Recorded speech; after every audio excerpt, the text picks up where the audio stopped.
কোরআনকে বুঝে পড়লে সকল কিছুই যাবে জানা, জীবনের সব কাজের অর্থ পেতে কোরআন করো গবেষণা।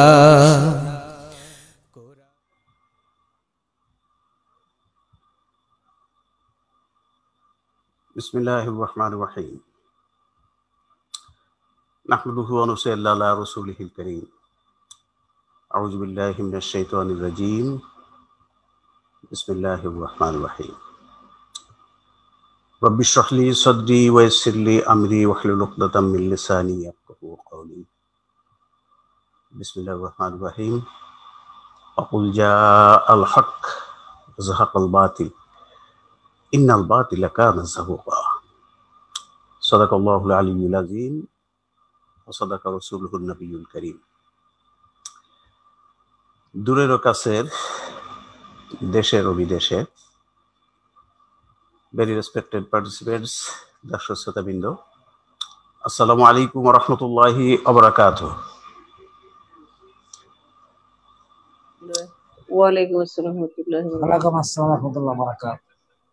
আপনারা সবাই ভালো আছেন? স্যার কেমন আছেন? আলহামদুলিল্লাহ। আসসালামু আলাইকুম। আলহামদুলিল্লাহ আলহামদুলিল্লাহ।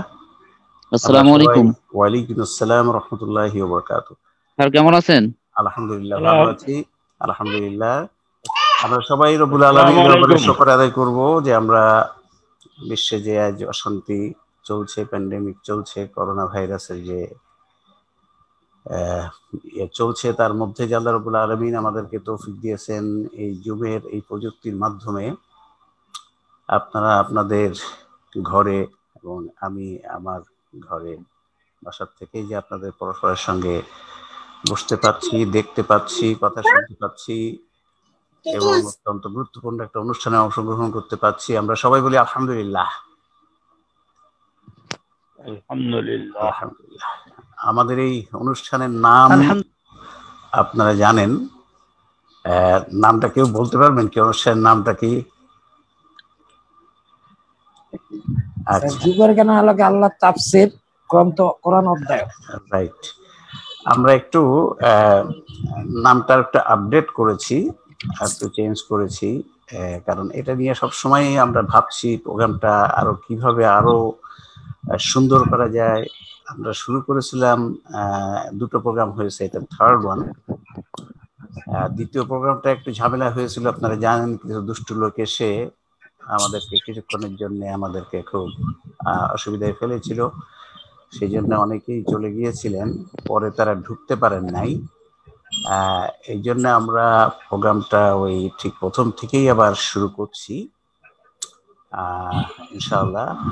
আমাদের নামটা এখন যেটা করেছি সেটি হচ্ছে আল্লাহ তাফসীর গ্রন্থ কোরআন যুগের জ্ঞানের আলোকে বুঝার অনুষ্ঠান। আল্লাহ তাফসীর গ্রন্থ কোরআন যুগের জ্ঞানের আলোকে বুঝার অনুষ্ঠান। তো মনে রাখার সুবিধা হবে, একটু ছন্দ আসছে, কোরআন আর অনুষ্ঠান। কারণ আগে ছিল আল্লাহ তাফসীর গ্রন্থ কোরআন যুগের জ্ঞানের আলোকে তাফসীর, এরকম একটা নাম আমরা মাঝে দিয়েছিলাম না, দেখলাম তাফসীর আবার তাফসীর, সেটাও একটা কেমন হয়।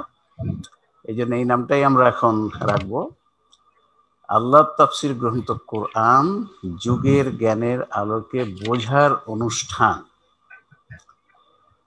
ইয়েস, এই নামে সাধারণত কোনো তাফসীর অনুষ্ঠান পৃথিবীতে হয় না। আল্লাহর তাফসীর গ্রন্থ কোরআন যুগের, দুটো কথাই বেশ একেবারেই নতুন। কারণ আপনারা জানেন যে দর্শক শ্রোতাবৃন্দ, কোরআন রিসার্চ ফাউন্ডেশন যে কাজ করছে, দ্যাটস ইউনিক। কারণ আমরা যে বিষয়ে বুঝতে পেরেছি, আপনারা অলরেডি যারা আমাদের সাথে আছেন, যার যে বিশ্বের যে অসুবিধা আর যে অশান্তি, আর যে এই করোনা আসার আগেও যে অশান্তি ছিল, মুসলিম বিশ্ব যে পৃথিবীর শ্রেষ্ঠ জাতি যে মাটিতে মিশে আছে, এর কারণ হচ্ছে আল্লাহ রাব্বুল আলামিন যে কিতাব পাঠিয়েছিলেন, এবং প্রথমেই যে সময় আদম আলাইহিস সালামকে তার ওই নিষিদ্ধ গাছের ফল খেয়ে ফেলার কারণে আল্লাহ বললেন যে তোমাদেরকে কিছুদিনের জন্য পৃথিবীতে যেতে হবে, এবং ইবলিসও সেখানে থাকবে। এই কথা শুনেই তো আমাদের আদি পিতা খুবই, মাতা দুইজনই খুব সাংঘাতিকভাবে ভীত হয়ে পড়েছেন, খুব স্বাভাবিক, যে আমি নবী, আমাকেই জান্নাতে ইবলিস ধোঁকা দিতে পারলো, মানবতার শত্রু ইবলিস, তো আমার ছেলে মেয়েদের তো সব কিয়ামত পর্যন্ত সব ধোঁকা দিয়ে জাহান্নামে নিয়ে যাবে। তখনই আল্লাহ নাজিল করেছিলেন, আল্লাহ আমাদের আদি পিতা মাতার মনের কথা বুঝতে পেরেছেন, আল্লাহ তো মনের খবর রাখেন। সাথে সাথে আল্লাহ বলে দিয়েছেন যে আমার কাছ থেকে যুগে যুগে কিতাব যাবে, যুগে যুগে তোমাদের কাছে কিতাব যাবে। সেই কিতাব যারা অনুসরণ করতে পারবে, সেই কিতাব যারা সঠিকভাবে ধরতে জানতে পারবে, বুঝতে পারবে, তাদের কোনো ভয় নাই। ফাইন্নামা ইয়াতিয়ান্নাকুম মিন্নি হুদান ফামান তাবিয়া হুদায়া ফালা খাউফুন আলাইহিম ওয়ালা হুম ইয়াহজানুন। আর ইবলিসও সেদিন থেকে এই সিদ্ধান্ত নিয়েছে, আমারও প্রধান কাজ হবে ওইখান থেকে দূরে সরানো। ওই আল্লাহ যে কিতাব পাঠাতে যাচ্ছে, সেই কিতাব থেকে দূরে সরানোই হবে তার প্রধান কাজ। একথা কোরআনে বিভিন্ন ভাবে লেখা আছে। বর্তমান অবস্থায় মানব সভ্যতা যেখানে আছে, মুসলিম জাতি যেখানে আছে, আল্লাহর কিতাবের শেষ সংস্করণ হচ্ছে মহাগ্রন্থ আল কোরআন। এই বিভিন্ন যে কিতাব এসেছে যুগে যুগে, আমরা জানি প্রধান চারটি হচ্ছে তাওরাত, জবুর, ইনজিল, তারপরে ফুরকান। এগুলো কিন্তু একই গ্রন্থের সংস্করণ, এডিশন। এই এডিশন আমরা যারা সাধারণ শিক্ষিত, বিশেষ করে সায়েন্সের ছাত্র, তারা জানি যে অ্যাপ্লাইড গ্রন্থের, সায়েন্সের সবসময় এডিশন আসতে হয়, সংস্করণ করতে হয়। তো আল্লাহর কিতাব হচ্ছে একটা অ্যাপ্লাইড গ্রন্থ। অ্যাপ্লাইড গ্রন্থ মানে ব্যবহারিক গ্রন্থ, মানে যে গ্রন্থটা পড়তে হবে, বুঝতে হবে, সে অনুযায়ী জীবন চালাতে হবে, অন্যকে সেটা জানাতে হবে। তো এই ব্যবহারিক গ্রন্থের শেষ সংস্করণটা হচ্ছে আল কোরআন। আমরা সেই আল কোরআনের, এটা কেন আমরা তাফসির বললাম, সেই আল্লাহর করা তাফসির গ্রন্থ কেন বললাম, এইসব কথা নিয়ে আজকে আমরা একটু সে উদ্বোধনী অনুষ্ঠানের কিছু কথা বলে, তারপরে সূরা ফাতিহা সেদিন যেটা আমরা করেছিলাম, এগুলো আরো আপডেটেড করা হয়েছে। আমি এই 15 দিনে ভেবেছি যে কিভাবে এই প্রোগ্রামটা আরো মানুষের কাছে নেওয়া যায় সুন্দর করে, মানুষের যাতে সহজেই আল কোরআনটা অনুধাবন করে নিতে পারে, এবং তারা নিজেরাই যেন কোরআন থেকে সঠিক জ্ঞানটা নিতে পারে। এই জন্যে আমরা চেষ্টা করছি সরাসরি, আমরা বিভিন্ন প্রোগ্রাম আমাদের আছে, আপনারা জানেন আমাদের ফরিনিয়া কোরআন শিক্ষা কোর্স আছে, অন্য কোর্স আছে, কিন্তু আমরা ফরিনিয়া কোরআন শিক্ষা কোর্সে আমরা একটা সাবজেক্ট অনুযায়ী কথা বলি। আর এখানে আমরা যেটা করব, সরাসরি কোরআন থেকে আপনাদেরকে আমরা কোরআনের যে আল্লাহর যে বক্তব্য আছে সেটাকে আমরা বোঝার চেষ্টা করব। তো চলুন আমরা একটু দেখি যে আমরা কিভাবে এগোবো উদ্বোধনী অনুষ্ঠানে। আজকে উদ্বোধনী অনুষ্ঠানটা আবার নতুন করে আমরা শুরু করতে চাচ্ছি, সেখান থেকে আমরা চলে যাব সূরা ফাতিহা ইনশাআল্লাহ, এটা শেষ করে। কারণ নতুন কিছু স্লাইড আসছে, যেগুলো আপনাদেরকে জানা থাকলে আমাদেরকে সবার সুবিধা হবে কোরআন থেকে সঠিক শিক্ষাটা নেওয়ার জন্যে। আমরা কিন্তু পৃথিবীতে কিন্তু অনেকেই কোরআন পড়তে পারে, বিশেষ করে আরব দেশের লোক, তারা তো তাদের মাতৃভাষাই আরবি, তারা তো পড়তে পারেই। আর নন আরবরা অনেকেই কোরআন পড়তে পারে, অনেকেই পারে, হ্যাঁ সেটা যে সংখ্যার দিক থেকে পার্সেন্টেজ করলে হয়তো বেশ কম হবে, তারপরেও অনেকেই পড়তে পারেন। যারা পড়তে পারেন নন আরবরা, তাদের অধিকাংশই না বুঝে পড়েন, একটা অ্যাপ্লাইড গ্রন্থ না বুঝে পড়েন, কাজে আমরা কোরআনে কি লেখা আছে অধিকাংশ সেটা জানে না। দেখেন, আল্লাহর তাফসীর গ্রন্থ কোরআন, যুগের জ্ঞানের আলোকে বোঝার অনুষ্ঠান, এই হচ্ছে আমাদের অনুষ্ঠানের নাম। এটাই থাকবে আমরা আশা করছি। আমরা শেষ পর্যন্ত এখানেই মনে করছি যে এটা হলে হবে। এখন প্রথমে আমরা এটা উদ্বোধনী অনুষ্ঠান, আজকে এইটাই আমরা উদ্বোধনী অনুষ্ঠান ধরছি। আগের দুটিকে যেহেতু মাঝেরটা একটু সমস্যা হয়েছিল বলে সেখানে আমরা পুরো কথাটা আপনাদের কাছে শেয়ার করতে পারি নাই। আপনাদেরকে ফুলের শুভেচ্ছা, গোলাপের শুভেচ্ছা। আমরা দোয়ার অনুষ্ঠান সেবার করেছিলাম নামকরণের যথার্থতা। আমরা এই নাম করলাম যে আল্লাহর করা তাফসীর গ্রন্থ, সেটি একটা নাম। এই নামে সাধারণত আমরা শুনি না, যদিও কিছু কথা আছে যে তাফসির কোরআন বিল কোরআন, এ কথা আমরা যা দেখেছি সেটা খাতায় লেখা আছে, কিন্তু গোয়ালে খুব একটা বেশি নাই। গোয়ালে খুব একটা বেশি নাই। লেখা আছে যে তাফসিরের মূলনীতি, আমরা সেটা দেখবো আজকে, কিন্তু গোয়ালে যে নাই তারও আমরা আপনাদেরকে নমুনা দেখাবো যে খাতায় আছে, কিন্তু কাজে আসলে সেরকম হয় না, এক্সেপশনাল দুই একটা বাদে। তাহলে নামকরণের যথার্থটা আমরা একটু দেখে নিই। আল কোরআনের আয়াতের বিষয়ভিত্তিক বাস্তব অবস্থা যদি আমরা দেখি, যে কোরআনে যে আয়াত আল্লাহ রেখেছেন, আয়াতগুলো আছে এবং আল্লাহ বলেছে কিয়ামত পর্যন্ত এই আয়াতগুলো থাকবে, এর কোনো পরিবর্তন পরিবর্ধন কেউ করিতে পারিবে না, সে দায়িত্ব আল্লাহ নিয়েছে। আমরা যদি দেখি মোট আয়াতের সংখ্যা ৬৬৬৬ থেকে ৬৬৩৪, এই যে একটা কথা আমরা লিখেছি, এটা হয়তো আপনাদের একটু বলে নেওয়া দরকার। কোনো কোনো জায়গায় দেখবেন ৬৬৬৬ আছে, কোনো কোনো জায়গায় ৩৪, কেউ কেউ ৩৬, এরকম। হয়তো কারো মনে সন্দেহ আসতে পারে, তাহলে কি কোরআনের আয়াত কম বেশি হয়েছে নাকি? না, কম বেশি হয়নি। এটা যেটা হয়েছে আমরা দেখেছি, কেউ কেউ ওই একটা বড় আয়াতকে ছোট করে দুটো করেছে, আবার কেউ কেউ ছোট কয়েকটা আয়াতকে একসাথে করেছে। এই জন্যে এরকম নাম্বারটা বিভিন্ন তাফসীরে দেখবেন ভেরিয়েশন আছে, তবে টোটাল আয়াত কিন্তু একই আছে, টোটাল এক আছে। কাজে এইটা মনে করার কোনো কারণ নাই যে কোরআনের আয়াত বুঝি কোনোটা একটু কম আছে কোনোটা একটু বেশি আছে, তা না, একেবারে ঠিক আছে। খালি ওইটা করা হয়েছে, কেউ বড় আয়াতকে ছোট করে দুটো করেছে, আবার কেউ ছোট আয়াতকে দুটো তিনটে ছোট আয়াত পরপর আছে সেটা একসাথে করেছে, একটা করেছে, এই জন্য কম বেশি হয়েছে। বাট টোটাল আয়াত সংখ্যা একই আছে এবং কিয়ামত পর্যন্ত এক থাকবে, এটা রব্বুল আলামিন নিজেই ঘোষণা করেছেন।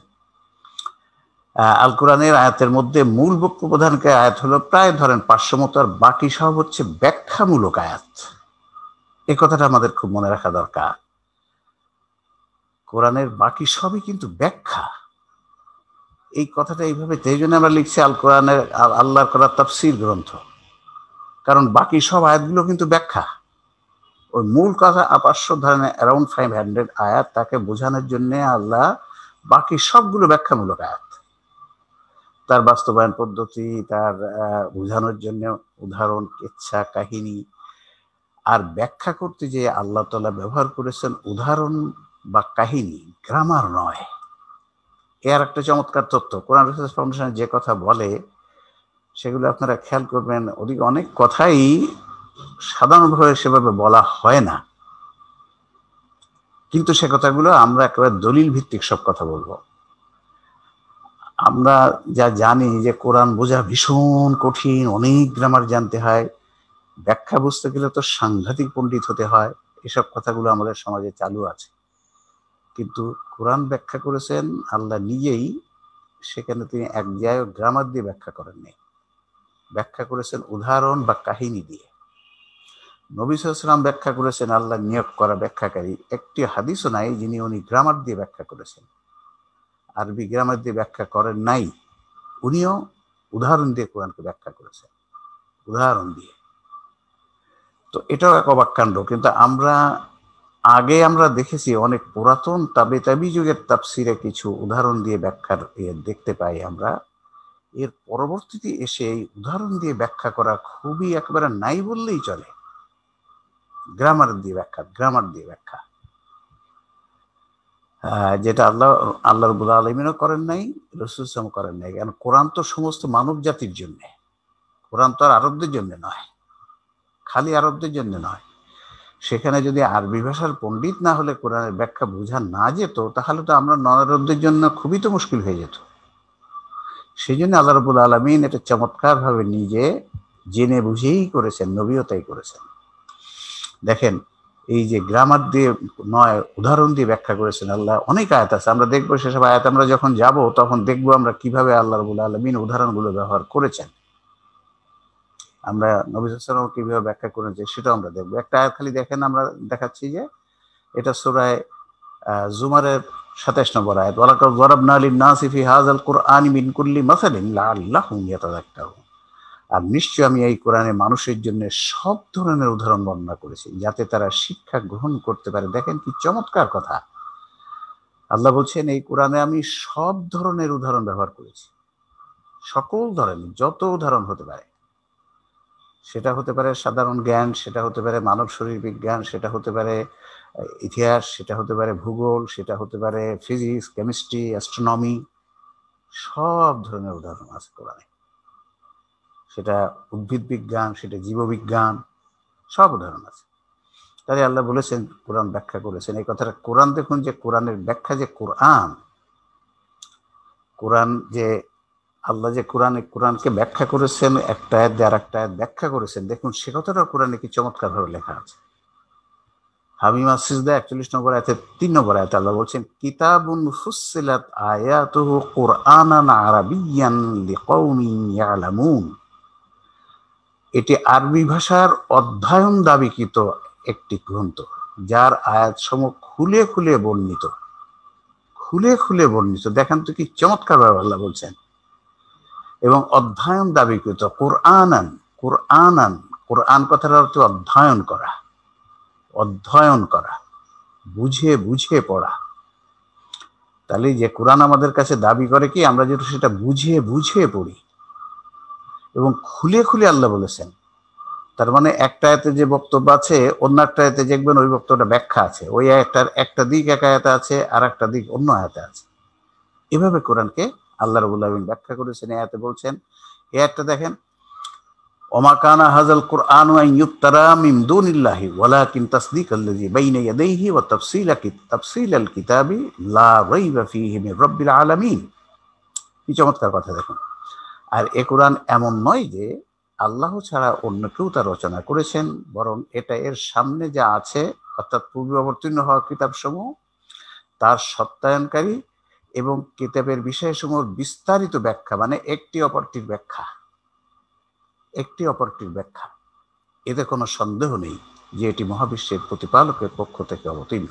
তাহলে এখানেও আল্লাহ বলছেন এই কিতাবের আমি ব্যাখ্যা করেছি, এর একটি আয়াত আরেকটি আয়াতের ব্যাখ্যা। তার মানে আল কোরআন হচ্ছে আল্লাহর তাফসীর। এই কথাটাও আমরা কিন্তু সাধারণভাবে প্রচার করতে পারি নাই বা আমরা ব্যর্থ হয়েছি। আল কোরআনটাই হচ্ছে আল্লাহর তাফসীর গ্রন্থ। আরেকটা দেখুন, আল্লাহু নাজ্জালা আহসানাল হাদিসি কিতাবাম মুতাশাবিহাম মাসানিয়া। আল্লাহ অবতীর্ণ করেছেন উত্তম বাণী সম্বলিত কিতাব যা সাদৃশ্যপূর্ণ অর্থাৎ সম্পূরক বা বিরোধী নয়, এবং যাতে একই বিষয়ে ভিন্ন আঙ্গিকে বারবার উল্লেখ করা হয়েছে। কি চমৎকার কথা দেখেন, এই কিতাবের একটি আয়াত আর একটি আয়াতের সম্পূরক বা সাদৃশ্য অর্থাৎ ব্যাখ্যা, ভিন্নটা দিক, একটা দিক এই আয়াতে আর একটা দিক ওই আয়াতে আর একটা দিক ওই আয়াতে। চমৎকার। তাহলে কোরআন যে আমরা বলছি আল্লাহর তাফসীর গ্রন্থ, এই যে নামটা আমরা দিয়েছি এটা কোরআন সুন্নাহ অনুযায়ী আমরা দিয়েছি, এটা আমরা বানিয়ে দেই। এরপরে দেখুন নবীর হাদিস, কোরআনে যা আছে তা অবশ্যই হাদিসে আছে, কারণ নবী সাল্লাল্লাহু আলাইহি ওয়াসাল্লামের কাজই ছিল কোরআনকে ব্যাখ্যা করা। উনি হচ্ছেন নিয়োগকৃত ব্যাখ্যাকারী, আল্লাহ ওনাকে নিয়োগ দিয়েছিলেন কোরআন ব্যাখ্যা করার জন্য। দেখুন হাদিস কি বলছে, দেখেন আমরা যে হাদিস লেখার যে আপনারা দেখছেন, আমাদের হাদিস বই খুব শিগগিরই বেরিয়ে যাবে ইনশাআল্লাহ। আমরা আশা করছি আগামী 1 মাসের মধ্যেই হয়ে যাবে। আমরা ফাইনাল কাজ শুরু করেছি। আমরা সাধারণত দেখি আব্দুল্লাহ ইবনে আমর বিন আস রাদিয়াল্লাহু বলেন, এরকম দেখি হাদিসের বর্ণনা যে হাদিসটা যেন আব্দুল্লাহ বিন আমর বিন আস ইনি সাহাবী, ইনারই বুঝি কথা, সরাসরি কথা, কিন্তু ঠিক নয়। ইমাম আহমদ ইবনে হাম্বলের সাথে ইনার দেখা হয়নি, সাহাবীর সাথে দেখা হয়নি। এটা কথা হচ্ছে সনদের ষষ্ঠ ব্যক্তি, এই ষষ্ঠ ব্যক্তির কাছ থেকে আহমদ ইবনে হাম্বল শুনেছেন। কাজেই আমরা ঠিক সেভাবেই এটা হাদিসের গ্রন্থ আমাদের এইভাবেই আমরা হাদিস লিখবো ইনশাআল্লাহ, সনদ মতন সহিহ হাদিস। আব্দুল্লাহ বিন আমর বিন আস রাদিয়াল্লাহু বলেন, রাসূল সাল্লাল্লাহু আলাইহি ওয়াসাল্লাম একবার কিছু লোককে কোনো একটি বিষয়ে মতবিরোধ করতে দেখলেন। তখন রাসূল সাল্লাল্লাহু আলাইহি ওয়াসাল্লাম বললেন, এই মতবিরোধের কারণেই তোমাদের পূর্ববর্তী লোকেরা ধ্বংস হয়ে গিয়েছিল। তারা আল্লাহর কিতাবের একটি অংশ দ্বারা আরেকটি অংশকে বাতিল করেছিল, অথচ আল্লাহর কিতাবের একটি অংশ অপর অংশের পরিপূরক। এই যে কথাটি, একটা অংশ আরেকটি অংশের পরিপূরক, মানে একটা আয়াত আর একটা আয়াতকে ব্যাখ্যা করে। একটা আয়াতে একটা অংশ আর একটা আয়াতে অন্য অংশ। সুতরাং তোমরা কিতাবে তাহলে বোঝা গেল নবী সাল্লাল্লাহু ঠিকই বলে দিয়েছেন যে এই কোরআন একটি আয়াত আর একটি আয়াতকে ব্যাখ্যা করে। চমৎকার চমৎকার, তাহলে কোরআন যা বলেছে নবী ঠিক ব্যাখ্যা করেছেন। তাহলে এরপর নবী কি বলছেন, আল্লাহর কিতাব থেকে তোমাদের যা বুঝে আসে তা তোমরা বলো। ঠিক আছে, এটুকু আমাদের এই সাবজেক্টের জন্য দরকার না, ওটা যে সময় দরকার হয়। একটি হাদিস থেকে কিন্তু বিভিন্ন রকম শিক্ষা আছে, কোরআনের আয়াত থেকে বিভিন্ন রকম শিক্ষা বের করা যায়। যেখানে যে সাবজেক্টের জন্য যে শিক্ষাটা দরকার সেটা আলোচনা করাই ভালো। এটা মুসনাদ আহমদের হাদিস, সনদ মত সহিহ। যে আমলটি করার জন্য আমরা বসেছি তার গুরুত্ব, এটা আমরা সেদিন আলোচনা করেছিলাম। আজকে হয়তো নতুন কেউ এসেছেন, সেই জন্য আমরা আজকে কথাটা আবার একটু বলে যাচ্ছি। যারা গতদিন শুনেছিলেন তাদের জন্য হয়তো একটু রিপিটেশন হবে, তারপরও একটু তাদের রিভিশন হয়ে যাবে, নতুনরা একটু জেনে নিক। যে কাজ করছি, আমরা যে কাজ করছি তার গুরুত্ব কি, এটা আমাদের জানা দরকার। গুরুত্ব বা ফজিলাত বা লাভ বা কল্যাণ বা সওয়াবটা কি, সওয়াবটা কি, এই যে গুরুত্ব কতটুকু এই কাজের, সেটাও আসলে আসলে মুসলিম যদি আমরা দেখি, আপনারা দেখুন যে মুসলিম জাতির আমরা যা দেখি, যদি বাস্তবে আমরা দেখি, যারা সালাত, সিয়াম, জাকাত এগুলো রেগুলার করছেন, এমনকি তাহাজ্জুদের সালাত আদায় করছেন রেগুলার, তাদেরও কিন্তু অধিকাংশই কোরআনটি পুরা পড়েন নাই, পুরা কোরআন পড়ে নাই। তাদেরও অধিকাংশই কোরআনে কি কোরআনের গ্রহণযোগ্য পরিমাণ জ্ঞান নাই। হয়তো দুই একটি সূরা, দুই তিনটি চারটে পাঁচটি সূরা মুখস্থ আছে, অনেকেরই খালি না জেনে, না অর্থ ছাড়াই মুখস্থ আছে। তাহলে বোঝা যায় মুসলিম উম্মাহ নামাজ পড়ছে, তাহাজ্জুদ পড়ছে, কিন্তু কোরআন জানে না। কারণটা কি? রেগুলার নামাজ পড়ছে, হজ করছে, এগুলো তো কঠিন কাজ, সিয়াম 1 মাস ধরে সিয়াম পালন করছে, কিন্তু কোরআন জানে না। এটা একটা চিন্তার বিষয়। কেন? তার মানে তারা মনে করে কোরআন জানাটা অত দরকার না, আমরা সালাত, সিয়াম, যাকাত, হজ ইবাদত করলেই হলো। আমা খালাকতুল জিন্না ওয়াল ইনসা ইল্লা লিয়াবুদুন, এইটা তো ব্যাখ্যা, ইবাদত করার জন্য সৃষ্টি করা হয়েছে।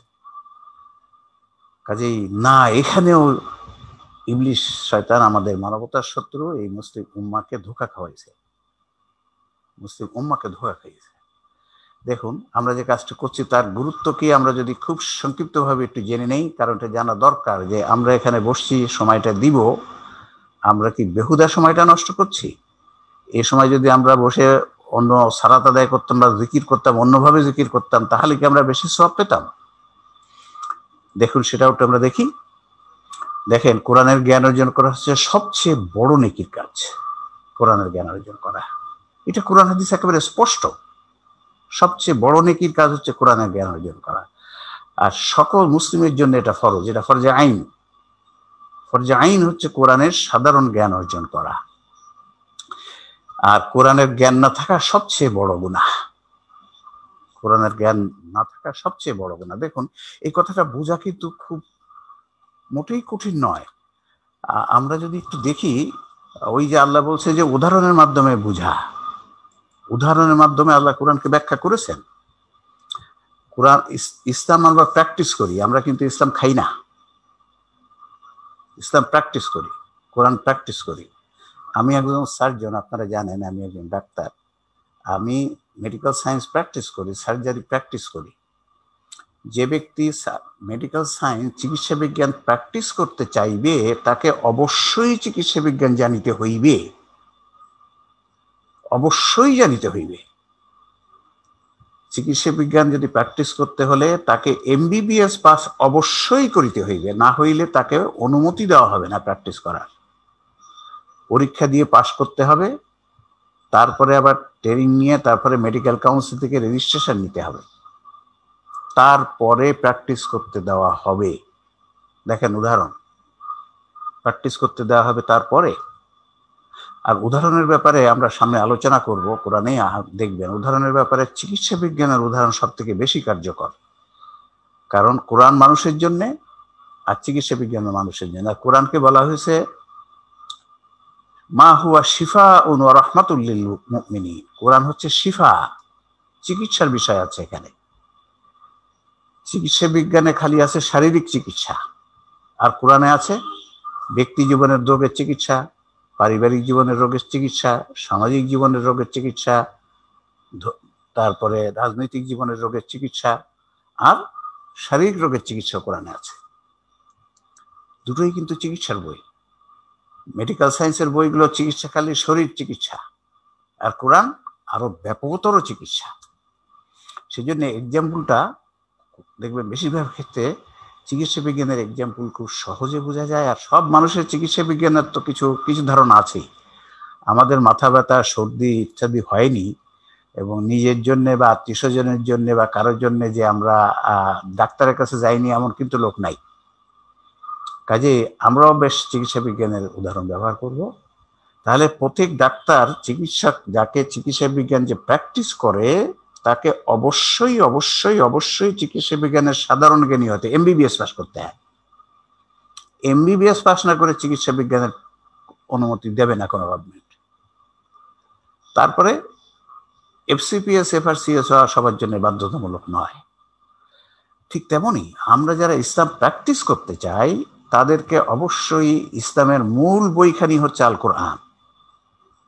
ইসলামের মূল শিক্ষাটা আছে আল কোরআনে, যেখানে কোনো রকম ভুল নাই এবং সকল মৌলিক বিষয় যেখানে বলা আছে। তিবিয়ানান লিকুল্লি শাইইন, সেই তিবিয়ানান লিকুল্লি শাইইন এই বইটার সাধারণ জ্ঞান না অর্জন করে ইসলাম প্র্যাকটিস করা চলিবে না। সাধারণ উদাহরণ দিয়ে বুঝতে পারি যে একজন ডাক্তারকে যদি এমবিবিএস পাস করা লাগে চিকিৎসা বিজ্ঞান প্র্যাকটিস করার জন্য, তাহলে ইসলাম প্র্যাকটিস করার জন্য কোরআনের এমবিবিএস হইতে হবে। কোরআনের এমবিবিএস কথাটা মনে রাখা সহজ হবে।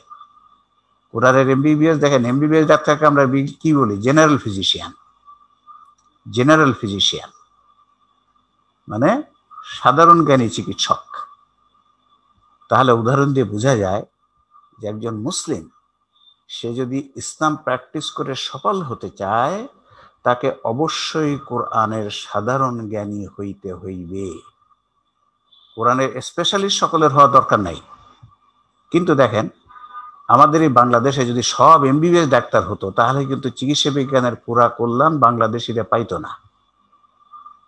কিছু বিশেষজ্ঞ অবশ্যই থাকিতে হইবে, তাহলে চিকিৎসা বিজ্ঞানের পুরা কল্যাণ কেউ পাবে না।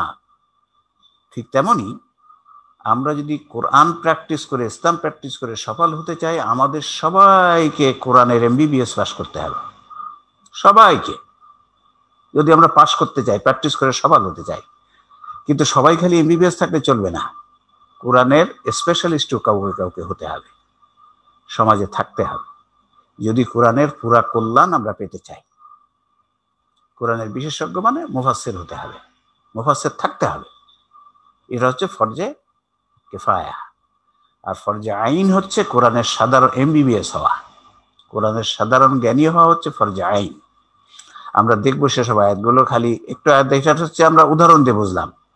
এখন দেখুন কোরআনের আয়াত দেখুন, দেখুন যে আয়াতটা প্রথম যেটা নাজিল হয়েছে 5খানি আয়াত দেখুন। ইকরা, প্রথমে ইকরা দিয়ে নাজিল হয়েছে। ইকরা এটা হচ্ছে আদেশমূলক কথা। পারা, পারা শব্দের অর্থ আপনারা যারা দেখতে পারেন ডিকশনারি যাই দেখবেন, অ্যারাবিক টু বাংলা অথবা অ্যারাবিক টু ইংলিশ ডিকশনারি দেখবেন খুলে, সকল ডিকশনারিতে কারা শব্দের অর্থ লিখেছে অধ্যয়ন করা, বুঝে বুঝে পড়া। কারা শব্দের অর্থ কোনো ডিকশনারিতে না বুঝে পড়া নাই। তাহলে আল্লাহর প্রথম শব্দটাই হচ্ছে ইকরা, অর্থাৎ বুঝে বুঝে পড়ো, অধ্যয়ন করো। কি পড়ো? কোরআনের কোরআনের 5খানি আয়াত। আর এখানে পুরাটাই হচ্ছে জ্ঞান জ্ঞান জ্ঞান জ্ঞান। দেখুন পড়ো অর্থাৎ জ্ঞান অর্জন করো তোমার রবের নামে, যিনি সৃষ্টি করেছেন, যিনি মানুষকে সৃষ্টি করেছেন। আলাক থেকে, আলাক শব্দটির অর্থ হবে কোন স্থান থেকে ঝুলে থাকা জিনিস সদৃশ্য বস্তু। আলাকের অর্থ লেখা আছে সাধারণত জমাট বাঁধার অর্থ, ঠিক নয়। পড়ো তোমার রব মহিমান্বিত, যিনি শিক্ষা দিয়েছেন কলমের সাহায্যে, কোরআনের মাধ্যমে শিক্ষা দিয়েছেন মানুষকে এমন বিষয় যা সে আগে জানতো না। তাহলে আল্লাহর প্রথম নির্দেশ হচ্ছে জ্ঞান অর্জন করো কোরআনের। আর এটা সকলের জন্য, এই নির্দেশটা সকলের জন্য। তাহলে বোঝা গেল আল্লাহর ফার্স্ট নির্দেশটাই হচ্ছে কোরআনের জ্ঞান অর্জন করা, অর্থাৎ প্রথম ফরজ হচ্ছে কোরআনের জ্ঞান অর্জন করা। তাহলে আমরা যে কাজ করতে বসেছি সেটা প্রথম ফরজটা। এরপরে দেখুন এই আয়াতটা দেখুন, সূরা জুমার 2 নম্বর আয়াত 62 নম্বর সূরা। নবী সাল্লাল্লাহু আলাইহি ওয়াসাল্লাম যখন মানুষকে গঠন করতেন তখন 4টি কাজ করতেন। মুসলমানদের গঠন করার জন্য 4টি কাজ করতেন। এটা আছে সূরা বাকারার, এটা হচ্ছে সূরা জুমার আয়াতটা, এটা সূরা জুমার 2 নম্বর আয়াত, আর এটা আছে বাকারার 129 নম্বর আয়াত, আবার 151 নম্বর আয়াত, আবার সূরা আলে ইমরানের 164 নম্বর আয়াত।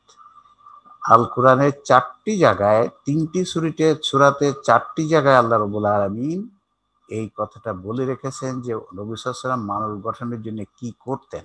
দেখুন কি করতেন। তিনি নিরক্ষরের মধ্য থেকে একজন রসুল পাঠিয়েছেন যে তাদেরকে তার আয়াত পাঠ করে শোনায়। প্রথম কাজ হচ্ছে আয়াত পাঠ করে শোনাতেন। 2 নম্বর কি, তাদেরকে পরিশুদ্ধ করে ও তাদেরকে পরিশুদ্ধ করে, অর্থাৎ 2 নম্বর ছিল কোরআন এবং সুন্নাহর ভিত্তিতে মুসলমানদেরকে জীবন গঠন করা। আর 3 নম্বর হচ্ছে তাদেরকে কিতাব ও হিকমাত শেখায়। কিতাব শিক্ষা প্রথমে হচ্ছে তেলাওয়াত, আর 3 নম্বরে হচ্ছে দেখেন রাসূল সাল্লাল্লাহু আলাইহি ওয়াসাল্লামের সামনে ছিল সাহাবী আরবরা। রাসূল যখন একটা আয়াত তেলাওয়াত করতেন, কয়েকটা আয়াত তেলাওয়াত যখন করতেন তার 99% ওটা বুঝে ফেলত। ওই যে 1% বা 2% বুঝতে পারতেন না, সেই জায়গাগুলো তাদেরকে আবার ব্যাখ্যা করে বুঝিয়ে দিতেন 3 নম্বরে। আর 4 নম্বরে হিকমা শিক্ষা দিতেন। হিকমা মানে হচ্ছে প্রজ্ঞা বা বিচক্ষণতা।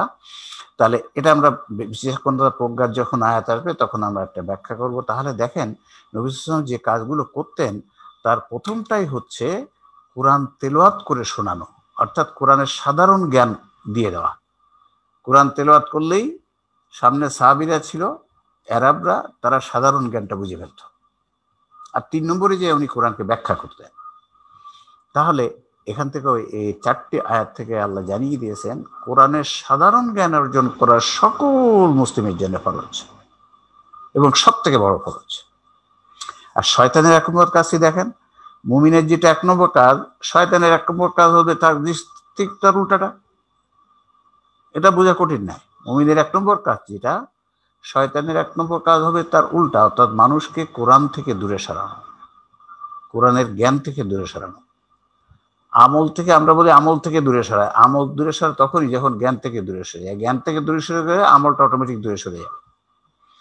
তাহলে বোঝা গেল যে শয়তানের এখানেও যে মুমিনের 1 নম্বর কাজ কোরআনের জ্ঞান অর্জন করা। এই আয়াতটা দেখেন যে শয়তানের 1 নম্বর কাজ আল্লাহ কি চমৎকারভাবে বলে দিয়েছেন এখানে, ফাইযা ক্বারাতাল কুরআনা ফাস্তাইজ বিল্লাহি মিনাশ শাইতানির রাজিম। যখন তোমরা কোরআন পাঠ করবে তখন অভিশপ্ত শয়তান থেকে আল্লাহর আশ্রয় চাইবে।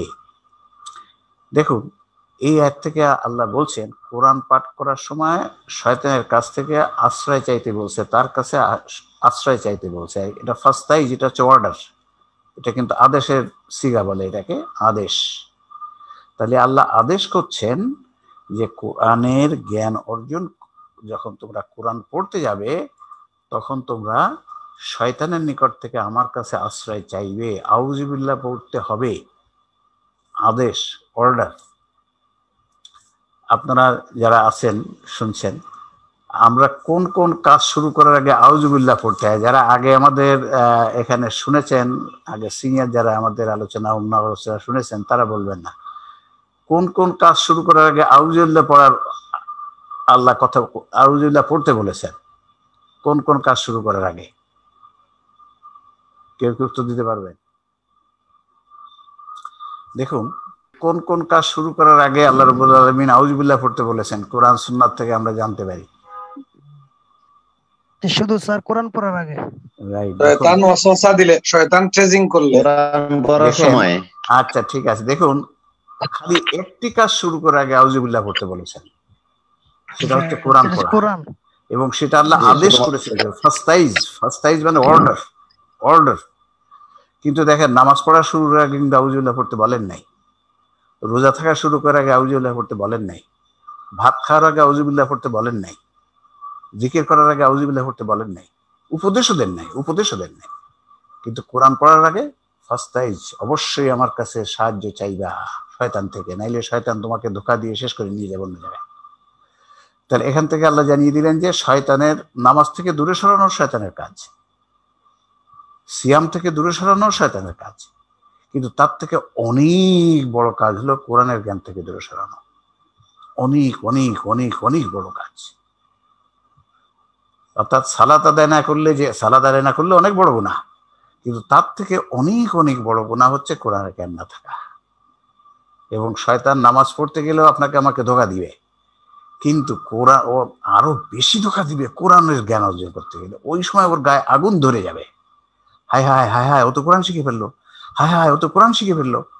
কোরআন শিখে ফেললে তো আমার সব জারি জুরি আউট হয়ে যাবে। এই কথাটাই আল্লাহ কি সুন্দর একটা কথা বলে দিলেন, ফাস্তাইজ বিল্লাহি মিনাশ শাইতানির রাজিম। তাহলে আমরা যে কাজটি করতে বসেছি, কোরআন বলছে সেটি হচ্ছে সবচেয়ে বড় নেকির কাজ, এবং সেটা হচ্ছে সব থেকে বড় গুনাহ থেকে বাঁচার কাজ, সব থেকে বড় গুনাহ থেকে বাঁচার কাজ, আর সব থেকে নেকির কাজ, সব থেকে বড় নেকির কাজ। চলুন এবার নবী করিম সাল্লাল্লাহু আলাইহি ওয়াসাল্লাম কি বলেছেন, যেটা কোরআনে আছে সে কি নবী করিম সাল্লাল্লাহু আলাইহি ওয়াসাল্লাম সেটা বলেছেন? অবশ্যই বলেছেন। চলুন দেখুন নবী করিম সাল্লাল্লাহু আলাইহি ওয়াসাল্লাম কি চমৎকারভাবে কথাগুলো বলে দিয়েছেন। আমরা যদি নবীর কথা দেখি, ওসমান ইবনে আফফান রাদিয়াল্লাহু আনহু রাসূল বলেছেন, তোমাদের মধ্যে সেই ব্যক্তি সবচেয়ে উত্তম যে নিজে কোরআন শেখে এবং অন্যকে কোরআন শেখায়। খায়রুকুম মান তাআল্লামাল কুরআনা ওয়া আল্লামাহু। পরিষ্কার কথা, সেই সব থেকে উত্তম। দেখেন এখানে তাআল্লামাল কুরআনা, খায়রুকুম মান তাআল্লামাল কুরআন। তাআল্লামা মানে নিজে শিখছে, ওয়া আল্লামাহু এবং অন্যকে শিখায়। নিজে শিখছে, নিজে খালি তোতা পাখির মতো পড়ে যাচ্ছে তা কিন্তু বলেন নাই। খায়রুকুম মান তাআল্লামাল কুরআন ওয়া আল্লামাহু, সেই সব নিয়ে যে কোরআন শেখে অপরকে কোরআন শেখায়। অর্থাৎ কোরআনে কি লেখা আছে সেটা জানে, সেটা জানে। আর এটা জানতে গেলে এখন তো আমাদের অনুবাদ আছে, সব ভাষায় অনুবাদ আছে। এটা বুখারীর হাদিস। এই হাদিসখানি দেখেন, নবী সাল্লাল্লাহু বলছেন, নোমান ইবনে বশীর বলেন, রাসূল সাল্লাল্লাহু আলাইহি ওয়াসাল্লাম বলেছেন, কোরআন অধ্যয়ন করা আমার উম্মতের জন্য সর্বোত্তম ইবাদত, আফজালুল ইবাদত। এটা আরেকটা হাদিস দেখেন, কি চমৎকার কথা বলেছেন নবী সাল্লাল্লাহু আলাইহি ওয়াসাল্লাম। আবু সাঈদ বর্ণিত রাসূল বলেছেন, আমার রব বলেন, যারা কোরআন অধ্যয়ন গবেষণার দাওয়াত নিয়ে ব্যস্ত থাকার কারণে অন্যভাবে আমার জিকির বা আমার নিকট দোয়া করার সুযোগ পায় না, আমি তাদের দোয়াকারীর চেয়ে উত্তম প্রতিদান দিই। যারা কোরআনের জ্ঞান অর্জন করতে যেয়ে, কোরআন গবেষণা করতে যেয়ে অন্যভাবে আল্লাহর নফল ইবাদত করতে, ফরজ বাদ দেওয়া যাবে না, কিন্তু নফল ইবাদত করতে পারছে না, আল্লাহর কাছে চাইতে পারছে না, আল্লাহ বলছে আমি তাদেরকে বেশি দিব। এরপরে যে কথাটা বলছে এটা খুবই গুরুত্বপূর্ণ কথা। আল্লাহর কালাম অর্থাৎ কোরআন সকল কালামের চেয়ে উত্তম, যেমন সকল সৃষ্টির চেয়ে আল্লাহ উত্তম। আল্লাহু আকবার, কি চমৎকার কথা নবী রাসূল বলে দিয়েছেন, যে কোরআনের জ্ঞান অর্জন করা সওয়াব আর অন্য যে কোনো ইবাদতের সওয়াবের মধ্যে পার্থক্য কি? আমি আল্লাহ আর অন্য যে কোনো সৃষ্টি। তার মানে পৃথিবীর কোনো ক্যালকুলেটর, কম্পিউটার এটা হিসাব করতে পারবে না যে এই সওয়াবের পার্থক্যটা কতটুকু। তাহলে আমরা বুঝতে পারলাম যে আমরা যে কাজ করছি সেটার গুরুত্ব।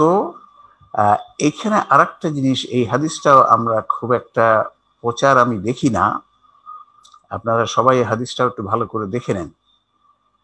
আবু হুরায়রা বর্ণিত রাসূল বলেছেন, যার হাতে মুহাম্মাদের জীবন তার কসম, এই উম্মতের মানুষের যে কেউ, চাই সে ইহুদি বা নাসারা বা অন্য কিছু, মুসলিম ইত্যাদি যাই কিছু হোক না কেন, আমার সম্পর্কে শুনবে অথচ জানি আমি প্রেরিত হয়েছি তার প্রতি ঈমান না এনে মারা যাবে, সে নিশ্চয়ই জাহান্নামের অধিবাসী হবে। এটা কিন্তু এক সাংঘাতিক কথা মানব সভ্যতা, মুসলিম জাতির জন্য। এটা হচ্ছে দেখুন হাদিসটি সনদ নিশাপুরীর হাদিস, এটা সহিহ মুসলিমের হাদিস, সহিহ মুসলিমের হাদিস।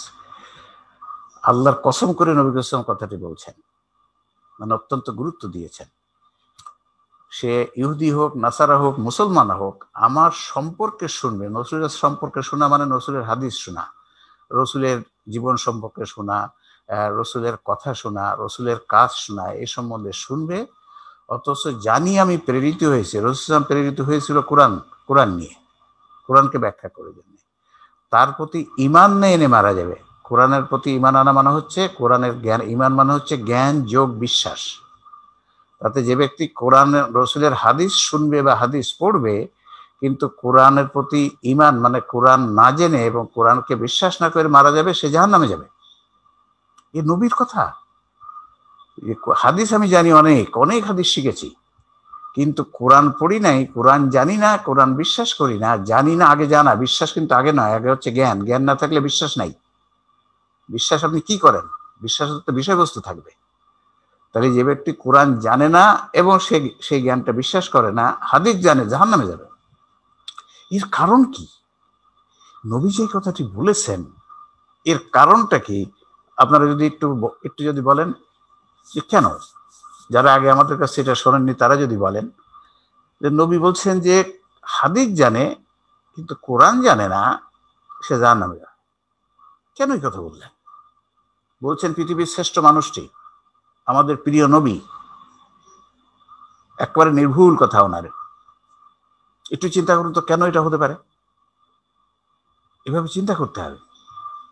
আল্লাহ কোরআন নিয়ে চিন্তা করতে বলেছে, হাদিস নিয়ে চিন্তা করতে বলেছে। কেন এত কঠিন একটা কথা প্রিয় নবী বললেন যে হাদিস জানে, হাদিস শুনেছে, হাদিস জানে, হাদিস পড়েছে, কোরআন জানে না, জাহান্নামে যাবে। কারণ হলো আমি যদি কোরআন না জানি কোন হাদিসটা জাল সেটা কিন্তু বুঝিতে পারিব না, কোনটা ভুল হাদিস কোনটা মিথ্যা হাদিস ধরতে পারবো না, এটা একটা। আর একটা হচ্ছে কেউ যদি কোরআন না পড়ে খালি হাদিস পড়ে সে কিন্তু ইসলামের মৌলিক কোন বিষয়ের অমৌলিক কোনটা এটা পার্থক্য করতে পারবে না, অসম্ভব, পারবেই না। সে অনেক অমৌলিক বিষয়কে মৌলিক পালন করে চলে যাবে সারাটি জীবন, সারাটি জীবন অমৌলিক বিষয়কে মৌলিক মনে করে পালন করে যাবে। কিন্তু কোরআনে দেখেন আল্লাহ কিন্তু অমৌলিক বিষয়, যেখানে আল্লাহ বলছেন তিবিয়ানান লিকুল্লি শাইইন, যে আমি কোরআনের সকল কিছু বর্ণনা করেছি, এই কথাটার মানে হচ্ছে মৌলিক বিষয় সকল সরাসরি বলা আছে, সকল মৌলিক বিষয় সরাসরি বলা আছে। আর অমৌলিক বিষয় কিভাবে বলেছে? একটা অমৌলিক বিষয় যেটা রসুলের জন্য ফরজ ছিল, আমাদের জন্য নফল, সেটা হচ্ছে তাহাজ্জুদ, এইটা সরাসরি আছে।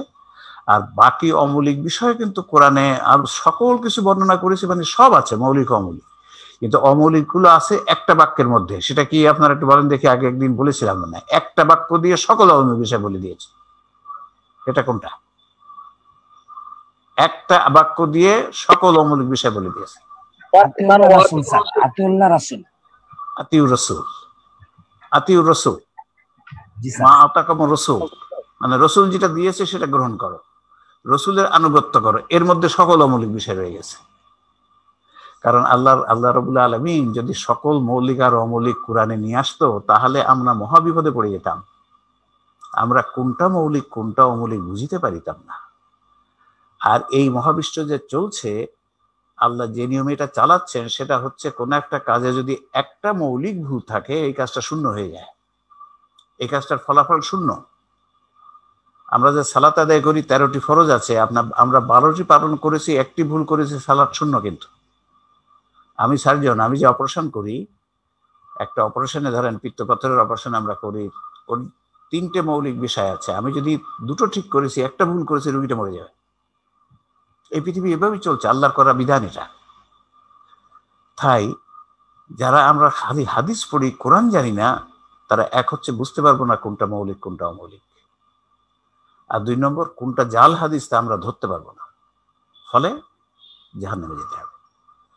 এসব কথাগুলো আমাদেরকে নিজেদের যেমন জানতে হবে, সবাইকে জানাতে হবে। অবশ্যই আমাদের হাদিস পড়তে হবে, কিন্তু কোরআন না জেনে নয়। কোরআন না জেনে হাদিস পড়তে গেলে একেবারেই মহাবিপদ, মহাবিপদ। কোরআন হচ্ছে ফুরকান, সত্য মিথ্যার পার্থক্যকারী। কাজে আমরা যদি এটা মনে রাখি, আমরা অবশ্যই হাদিস পড়বো, কিন্তু কোরআন জানার পরে, কোরআন জানার পরে, রাইট? তাহলে দর্শক শ্রোতাবৃন্দ, আমরা বুঝতে পারলাম যে কাজে আমরা এখানে বসেছি, এই রাত্রে আমরা 8টার দিকে শুরু করলাম, 15টা প্রায় বেজে গেল।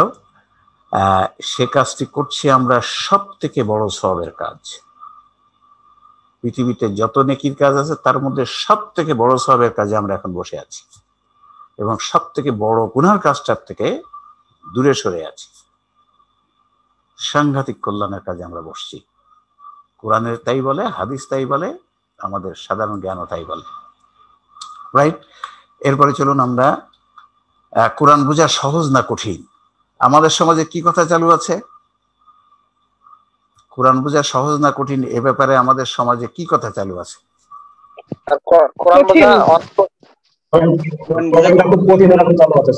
অত্যন্ত কঠিন, দেখেন, এবং এমন কথা চালু আছে এ বুঝতে গেলে গোমরা হয়ে যাবে। বুঝতে গেলে গোমরা হয়ে যাবা, জি এ কোথাও চালু আছে, বুঝতে গেলে গোমরা হয়ে যাবা, তো কঠিন। এই কথাটা যে যারা বললেন আমি বুঝি না, আসলে সবকিছু হয়েছে কোরআন না পড়ার কারণে, আল্লাহ তাফসীর না পড়ার কারণে। কোরআন বোঝা কঠিন আল্লাহ তাফসীর যারা জানে, কোরআন যারা পড়েছে অনুবাদ, তারা কথা বলবেই না। কোরআন বোঝা কঠিন বললে কোরআনের আয়াতকে অস্বীকার করা হবে, কোরআনের আয়াতকে অস্বীকার করা হবে। অথচ এই কথা মুসলিম সমাজে চালু, কোরআন বোঝা কঠিন, বুঝতে গেলে গোমরা হয়ে যাবে, কাজেই না বুঝিয়ে খতম দিতেই থাকো, সারা জীবন না বুঝিয়ে খতম দিয়ে যাও। সে কাজটি আমরা করছি। কোরআন বোঝা যে কঠিন নয়, এটা যদি আপনাদেরকে একটা উদাহরণ দিতে আমরা বলি, কিরকম উদাহরণ দিতে পারবেন কেউ? উদাহরণ, কোরআন বোঝা যে কঠিন নয়, সহজ। সূরা আল কামারে না, উদাহরণ উদাহরণ উদাহরণ আমরা প্রথমে উদাহরণ দিতে হবে, কমন সেন্সে বুঝতে হবে, তারপরে কোরআনে যেতে হবে। আগে কিন্তু আপনার ব্রেনে একটা জিনিস না থাকলে কোরআন আপনি ধরতে পারবেন না। What mind does not know, I will not see, এই কথাটা কোরআন বলেছে 2246-এ, ফাইন্নাহা লা তা'মাল আবসার ওয়ালাকিন তা'মাল কুলুবুল লাতী ফিস সুদূর। তোমার ব্রেনে যদি একটা জিনিস না থাকে, একটা বিষয়ে জ্ঞান না থাকে, ওই বিষয়টা তুমি কোরআন থেকে খুঁজে পাবা না। এই চমৎকার কথা সব কোরআনে আছে। কাজে কোরআন বোঝা যে সহজ, এ কথাটা আগে এখানে একটু ভাবতে, আচ্ছা কোরআন বোঝা কি কঠিন হবে না সহজ হবে? এটা কি বলিস? এই দারোয়ান না, আমরা তো দারোয়ানের কথা বলবো, এটা হচ্ছে দারোয়ান। কমন সেন্সটা হচ্ছে আল্লাহ নিয়োগ করা দারোয়ান। বাড়ির গেটে যে অপরিচিত লোক আসে, প্রথমে মালিক ধরে না, প্রথমে দারোয়ান ধরে। তো দারোয়ানের কাছে একটু জিজ্ঞাসা করে দেখি, কোরআন বোঝা সহজ হওয়ার কথা না কঠিন হওয়ার কথা? জিজ্ঞাসা করেন। দেখুন উদাহরণ, আচ্ছা আমরা যে এখন তো এই ম্যানুয়াল আছে তাই না, এই যে কোনো মেশিন কিনলে আমরা এই মোবাইল কিনলেও সাথে ছোট্ট একটা বই দেয়, ম্যানুয়াল যেটাকে বলে পরিচালনা পদ্ধতি। আর বড় বড় মেশিন কিনলে তো পরিচালনা পদ্ধতি দেয় সকল কোম্পানি, একটা মোবাইলে কিনলেও দেয়, রেডিও কিনলেও দেয়, টেলিভিশন কিনলেও দেয়। এই যে ম্যানুয়াল, এইটা কি যে ভাষায় লেখা হয়, কঠিন ভাষায় লেখা হয় না সহজ ভাষায় লেখা হয়? আপনারা কি বলেন, কঠিন না সহজ? ম্যানুয়াল মানে পরিচালনা পদ্ধতি, একটা কম্পিউটারের পরিচালনা পদ্ধতি লেখা ছোট্ট একটা বই থাকে যখন আপনি কিনবেন। যে ভাষায় ম্যানুয়াল তৈরি হয় না কেন, সেটা সব থেকে সহজ করে লেখা হয়। কারণ ওই ইঞ্জিনিয়াররা জানে বা কোম্পানি জানে, আমরা যদি খুব কঠিন ভাষায় ম্যানুয়ালটা লিখি, তাহলে ওই ব্যক্তিটা যখন কোম্পানিটা মেশিনটা চালাতে যাবে, ওই বুঝবে না, আর না বুঝে যখন মেশিনটা চালাতে যাবে তখন ওটা 12টা বেজে যাবে, মেশিনটা 12টা বেজে যাবে। সেই জন্য এই ম্যানুয়ালগুলো যে ভাষায় লিখুক অত্যন্ত সহজ করে লেখা হয়। এটা দেখেন একটা উদাহরণ। আর একটা উদাহরণ দেখেন, যে কোনো ব্যবহারিক বই যেটা অ্যাপ্লাইড বই, অ্যাপ্লাইড সায়েন্স, যে ভাষায় লেখা হোক খুব সহজ করে লেখা হয়। কারণ যে মানে ডাক্তারি বই বলেন, ইঞ্জিনিয়ারিং বই বলেন, ফিজিক্সের বই বলেন, কম্পিউটার সায়েন্সের বই বলেন, যে ভাষায় লেখা হয় সহজ করে লেখা হয়। তা না লোক ভাষায় তো বুঝবে না, তাহলে করবে কেমনে, কাজটা করবে কেমনে? কাজে এইটা বলে যে অ্যাপ্লাইড বই সহজ করে লেখা হয়, ম্যানুয়াল সহজ ভাষায় লেখা হয়। চলুন কোরআন কি বলছে।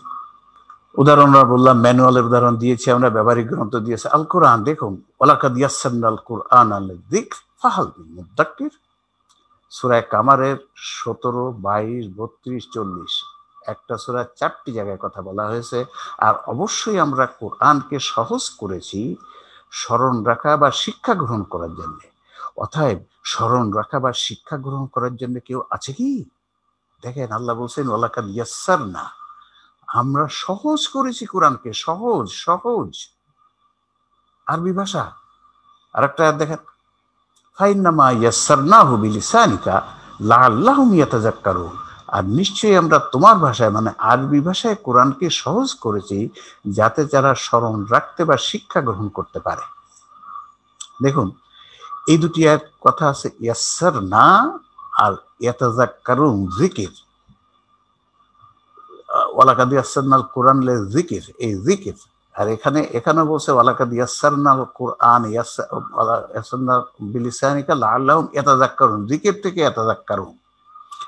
দেখেন কোরআন যে কি পরিপূর্ণ কিতাব। দেখেন আমাকে অনেকেই বলেছে এই ইয়াতাযাক্কারুন কথাটার মানে হচ্ছে মুখস্থ করা সহজ, বোঝা সহজ না, মুখস্থ করা সহজ। এই দুটি আয়াতেই যদি আল্লাহ সহজের কথাটা শেষ করে দিতেন, তাহলে কিন্তু এই যারা একটু তর্কবাগীশ তারা এটা নিয়ে তর্ক করতেই থাকতো, তর্ক করতে থাকতো। এই জিকির, এটা মানে জিকির, দেখো না মুখস্থ করা, কত হাফেজ আছে দেখো না, কত হাফেজ আছে, তার মানে এটা মুখস্থ করা সহজ, বোঝা সহজ না। একথা বলেছে আমাকে, আপনাদেরও বলবে দেখবেন। কিন্তু কোরআন এমন পরিপূর্ণ কিতাব, কোরআন ব্যাখ্যার একটা মূলনীতি আমরা দেখব যে একই বিষয়ের সকল আয়াত একসাথে করতে হবে।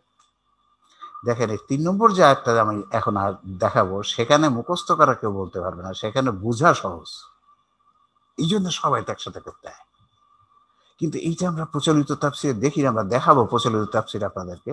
দেখেন পরের একটা আল্লাহ কি বলছে, যে এখানে মুখস্থ করা বলে পার পাওয়া যাবে না, সেখানে আছে বোঝা সহজ, বোঝা সহজ।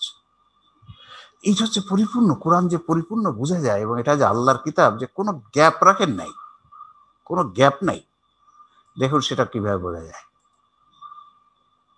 এখান থেকে এই যে ইয়াতাযাক্কারুন মানে জিকির মানে বলছে মুখস্থ করা সহজ, কেউ কেউ বলতে পারে, কিন্তু জিকিরের মুখস্থ করাটাও জিকিরের অর্থ, আবার বোঝাটাও জিকিরের অর্থ। ইয়াতাযাক্কারুন মানে বোঝা, সেটাও।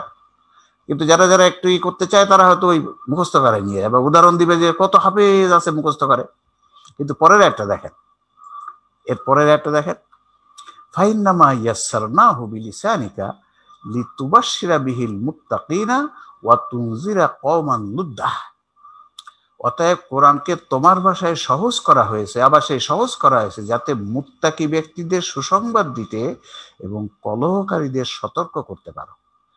তাহলে দেখেন এখানে হচ্ছে মুত্তাকিদের সতর্ক করা, আর মুত্তাকিদের সুসংবাদ দেওয়া, আর কলহকারীদের সতর্ক করা। তার মানে বুঝতে হবে, নাইলে আপনি কেমনি সতর্ক করবেন, কেমনি তাদের সুসংবাদ দিবেন যদি আপনি না বুঝতে পারেন।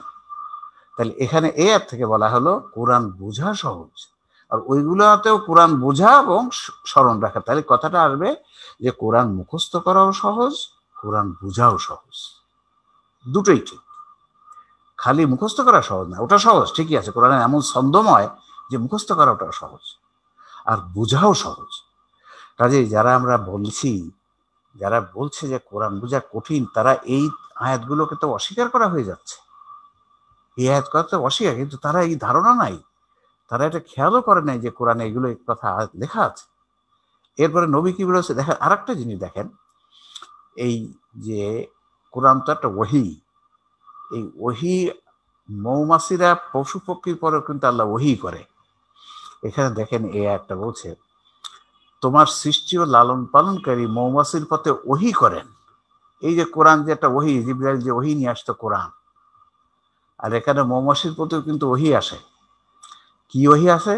পাহাড় গাছ ও যে মাচা মানুষ তৈরি করে তাতে বাসা বাঁধার জন্য। তাহলে দেখেন আল্লাহর কাছে ওহী করে মৌমাছির প্রতি, তুমি কোথায় কোথায় বাসা বাঁধবা, পাহাড়ে বাসা বাঁধবা, গাছে বাসা বাঁধবা, মানুষ যে সমস্ত মাচা তৈরি করছে সেখানে বাসা বাঁধবা। ওহী করে কিন্তু মৌমাছিটি বলছে আল্লাহ। অতঃপর প্রত্যেক ফল ফুল থেকে কিছু কিছু খাও, মানে প্রত্যেক ফল ফুল থেকে তুমি ফুল থেকে যে মধু সংগ্রহ করো, তুমি খাও, আবার নিজে করো, তারপর তোমার সৃষ্টির লালন পালনকারীর সহজ পথ অনুসরণ করো। মানে কি, ওই ফল ফুল যে ওখান থেকে মধু নিয়ে তুমি মৌচাক বানাবা, এবং সেখানে যে আমি তোমাকে যে সহজ পথটা বলে দিয়েছি ওহির মাধ্যমে, ওই পথ অনুসরণ করে মৌচাক বানিয়ে সেখানে মধু জমা করে রাখবা মানুষের জন্য, মানুষে খাইবে। তাহলে দেখে মৌমাছি আল্লাহর ওহী বুঝতে পারে, আর কোরআন তো আল্লাহর ওহী, কোরআন তো আল্লাহর ওহী। তো মৌমাছি ওহী বুঝতে পারছে, আর মানুষ ওহী বুঝতে পারবে না। আপনি চিন্তা করুন তো একটু, মৌমাছি ওহী বুঝতে পারছে, মৌমাছি, আর আমরা নাকি ওহী বুঝতে পারবো না। কোন কথা হলো এগুলো? এগুলো হচ্ছে আমরা আল্লাহর তাফসীর পড়ি নাই বলে। আল্লাহর তাফসীর মানে কোরআন, কোরআনের অনুবাদটা পড়া থাকলে এসব বোঝা মোটেই কঠিন নয়, মোটেই কঠিন নয়। তাহলে যারা বলছেন কোরআন বোঝা কঠিন, তারা সম্পূর্ণ কোরআনের বিপরীত কথা বলছেন, সম্পূর্ণ। চলুন নবী সাল্লাল্লাহু আলাইহি ওয়াসাল্লাম কি বলেছেন, নবী সাল্লাল্লাহু আলাইহি ওয়াসাল্লাম হাদিসে কি বলেছেন? যে কথা কোরআনে আছে অবশ্যই হাদিসে আছে, অবশ্যই হাদিসে আছে।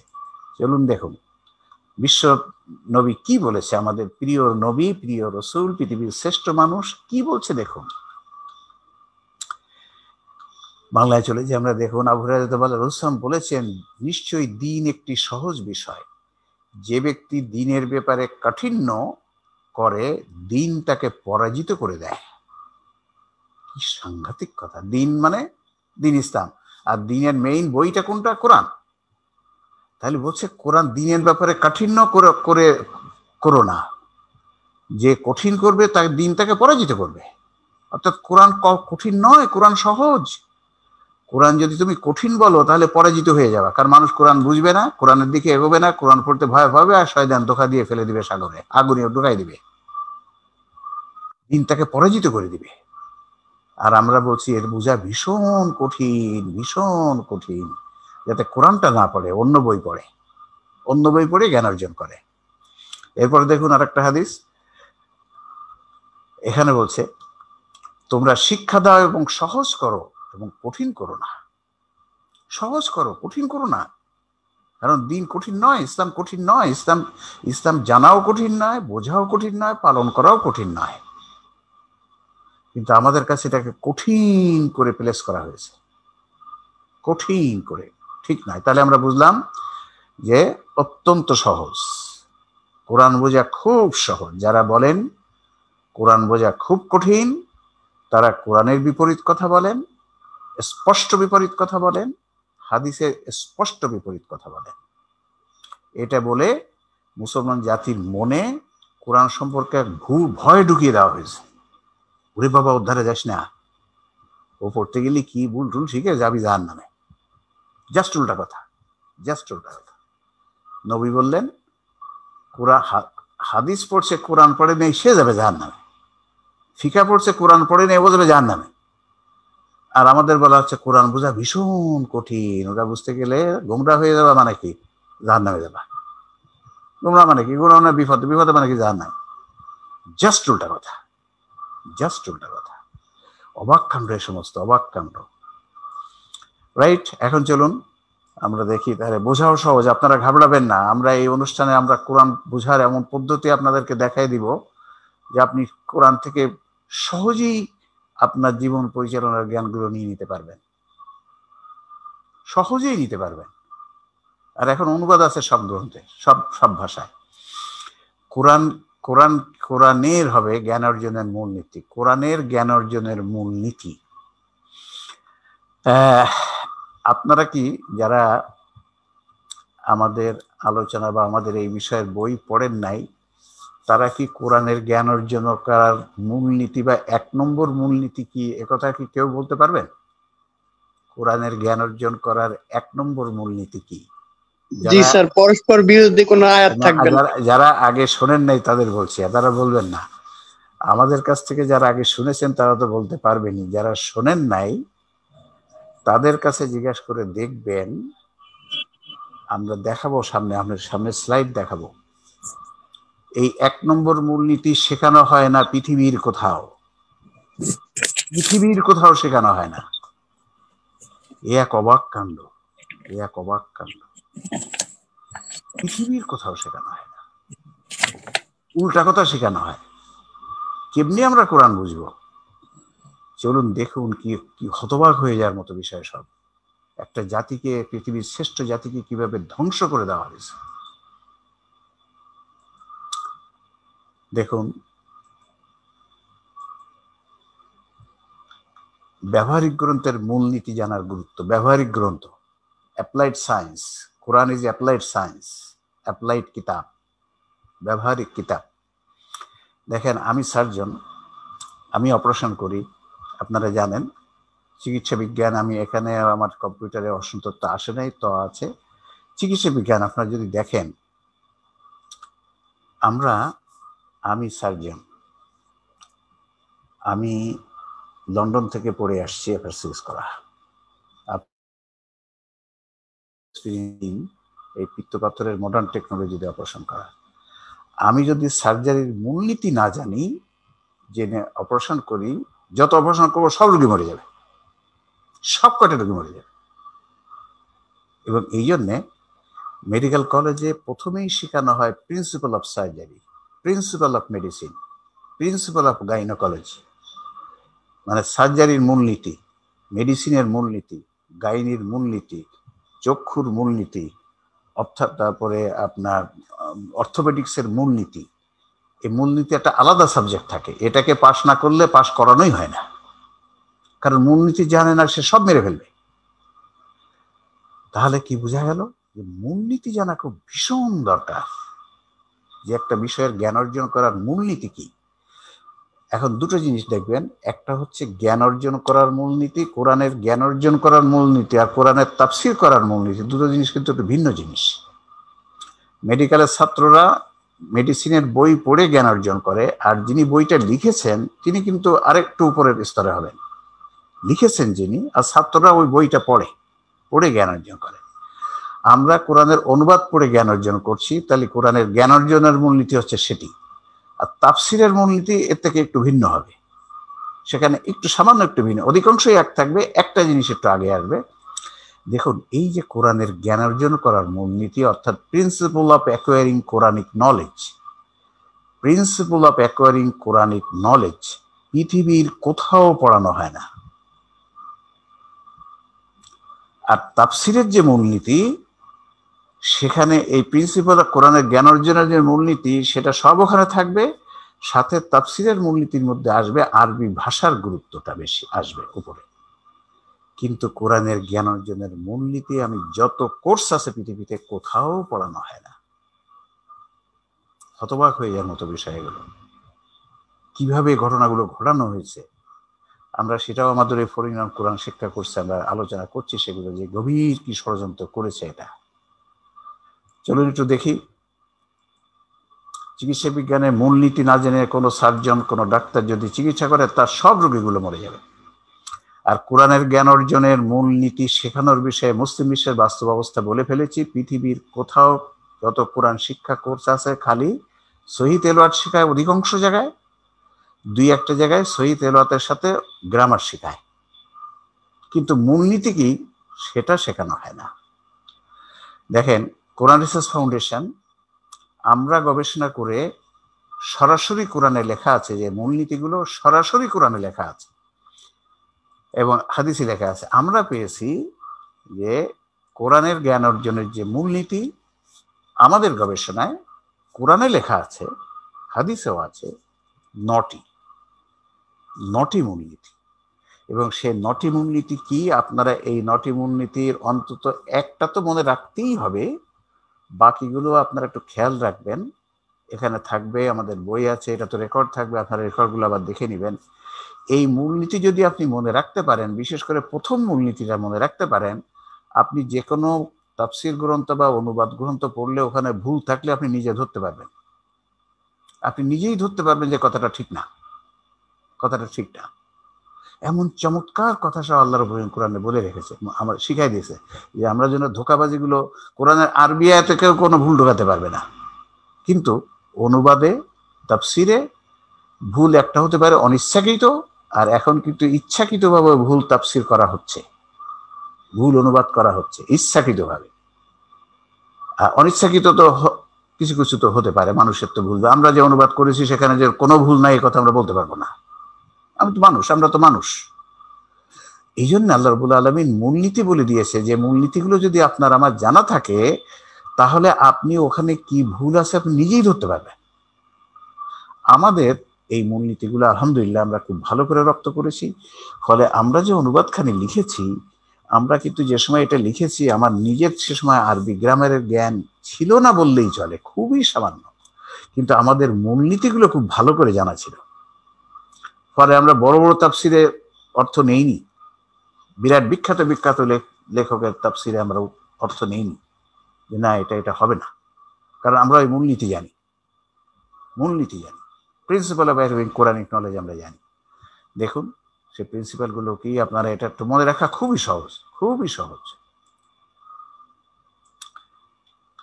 মূলনীতি 1 নম্বর হচ্ছে কোরআনে কোনো পরস্পর বিরোধী বক্তব্য নেই, সেলফ কন্ট্রাডিক্টরি কোনো কথা কোরআন নেই।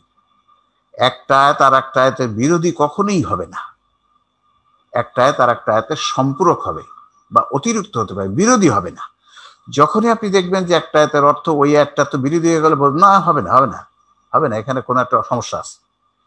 2 নম্বর হচ্ছে কোরআনের সর্বোত্তম ব্যাখ্যা কোরআন, এই কথাটাও মনে রাখতে হবে। আমরা চলে যাই হাদিসে। আগে হাদিসে যাওয়ার দরকার নাই। আপনি মৌলিক বিষয় সব কোরআন দিয়ে আপনি একবারে 100% নিশ্চয়তা দিয়ে জানতে পারবেন। মৌলিক বিষয় একটাও কোরআনে বাদ দেয়নি। অমৌলিক বিষয় আপনাকে হাদিস ছাড়া আপনি জানতে পারবেন না, কিন্তু মৌলিক বিষয় সব কোরআনে জানতে পারবেন। তারপরে আমরা হাদিস পড়বো না, আমরা হাদিস পড়বো। কোরআনে হাদিসে গেলে দেখবেন ওগুলো আরো হয়তো নবী গোসা এমন ভাবে সুন্দর করে আরো ব্যাখ্যা করে হয়তো আরো একটু আপনার কনসেপ্টটা ক্লিয়ার হতে পারে, কিন্তু আপনি মৌলিক সব বুঝে ফেলতে পারবেন। 3 নম্বর হচ্ছে একই বিষয়ের সকল আয়াত পাশাপাশি রেখে পর্যালোচনা করে চূড়ান্ত সিদ্ধান্তে পৌঁছাতে হবে। এই যে এইটাকে প্রচলিত কথা আছে তাফসীর কোরআন বিল কোরআন, কিন্তু খাতায় যে লেখা আছে গোয়ালে নাই, এটা করা হয় না। অর্থাৎ আমরা দেখবেন যেখানে আমরা বলছি আমাদের যতগুলো বই আছে বা আমরা যখন তাফসীর করব দেখবেন একটা আয়াত আর একটা আরেকটা আয়াত নিয়ে অন্য আয়াতে কি বলছে, অন্য আয়াতে কি বলছে, ওই আয়াতে কি বলছে। এরপরে কোরআনের বিরোধী বক্তব্য যে গ্রন্থেই থাকুক তা মিথ্যা। আপনি যেখানেই বিরোধী বক্তব্য দেখবেন কোরআনের বিপরীত, সাথে সাথে ধরবেন এটা ঠিক না। সেটা হাদিস হোক, ফিকহ হোক, বিজ্ঞান হোক, যে কোনো বই হোক। ডাক্তারি বিদ্যায় যদি কোনো একটা কথা কোরআনের বিপরীত হয় আপনি ধরে নেবেন ও কথা ঠিক না, ধরে নেবেন। 5 কি সত্য উদাহরণকে আল্লাহর নিকট থেকে আসা সত্য শিক্ষার মর্যাদা, এটি এক সাংঘাতিক কথা।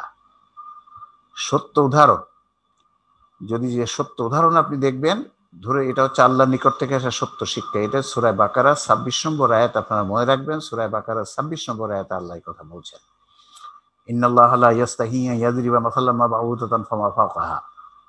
আল্লাহ বলছেন কোরআনকে ব্যাখ্যা করার জন্য, বোঝানোর জন্য আমি মশা বা তার থেকে ছোট জিনিসের উদাহরণ দিতে লজ্জাবোধ করি না। তারপরে বলছেন ফাম্মাল্লাযিনা আমানু ফায়ালামুনা আন্নাহুল হাক্কু মির রাব্বিহিম, যারা মুমিন তারা জানে উদাহরণ হচ্ছে আল্লাহর নিকট থেকে আসা সত্য শিক্ষা। কি সাংঘাতিক এক কথা দেখেন, সত্য উদাহরণ হচ্ছে আল্লাহর নিকট থেকে আসা সত্য শিক্ষা। কাজেই আপনি যে বাস্তব যে উদাহরণটা চোখের সামনে দেখছেন তার বিপরীত কথা কোরআনে পাবেন না। যদি দেখেন আপনি সত্য একটা উদাহরণ জানেন, তার বিপরীত কথা অনুবাদ লেখা আছে, আপনি বলুন না এখানে সমস্যা আছে, দেখতে হবে একটা, আপনি আরেকটু দেখবেন বা অন্য একটা তাফসীর দিয়ে অন্য একটা অনুবাদ দেখবেন বুঝতে পারবেন, ধরে ফেলতে পারবেন আপনি। আর 6 নম্বর হচ্ছে একাধিক অর্থবোধক শব্দ বা আয়াতের অর্থ বা ব্যাখ্যা করার সময় কমন সেন্সের রায় বা বিজ্ঞানের প্রতিষ্ঠিত তথ্যের সাথে মেলানোর চেষ্টা করা। একটা আয়াতের যদি শব্দ আছে, যে শব্দ আছে তার 2টো অর্থ হয় বা 3টে অর্থ হয়। কোরআনের শব্দগুলো এমন আছে যে একটা শব্দের বিভিন্ন অর্থ হয়।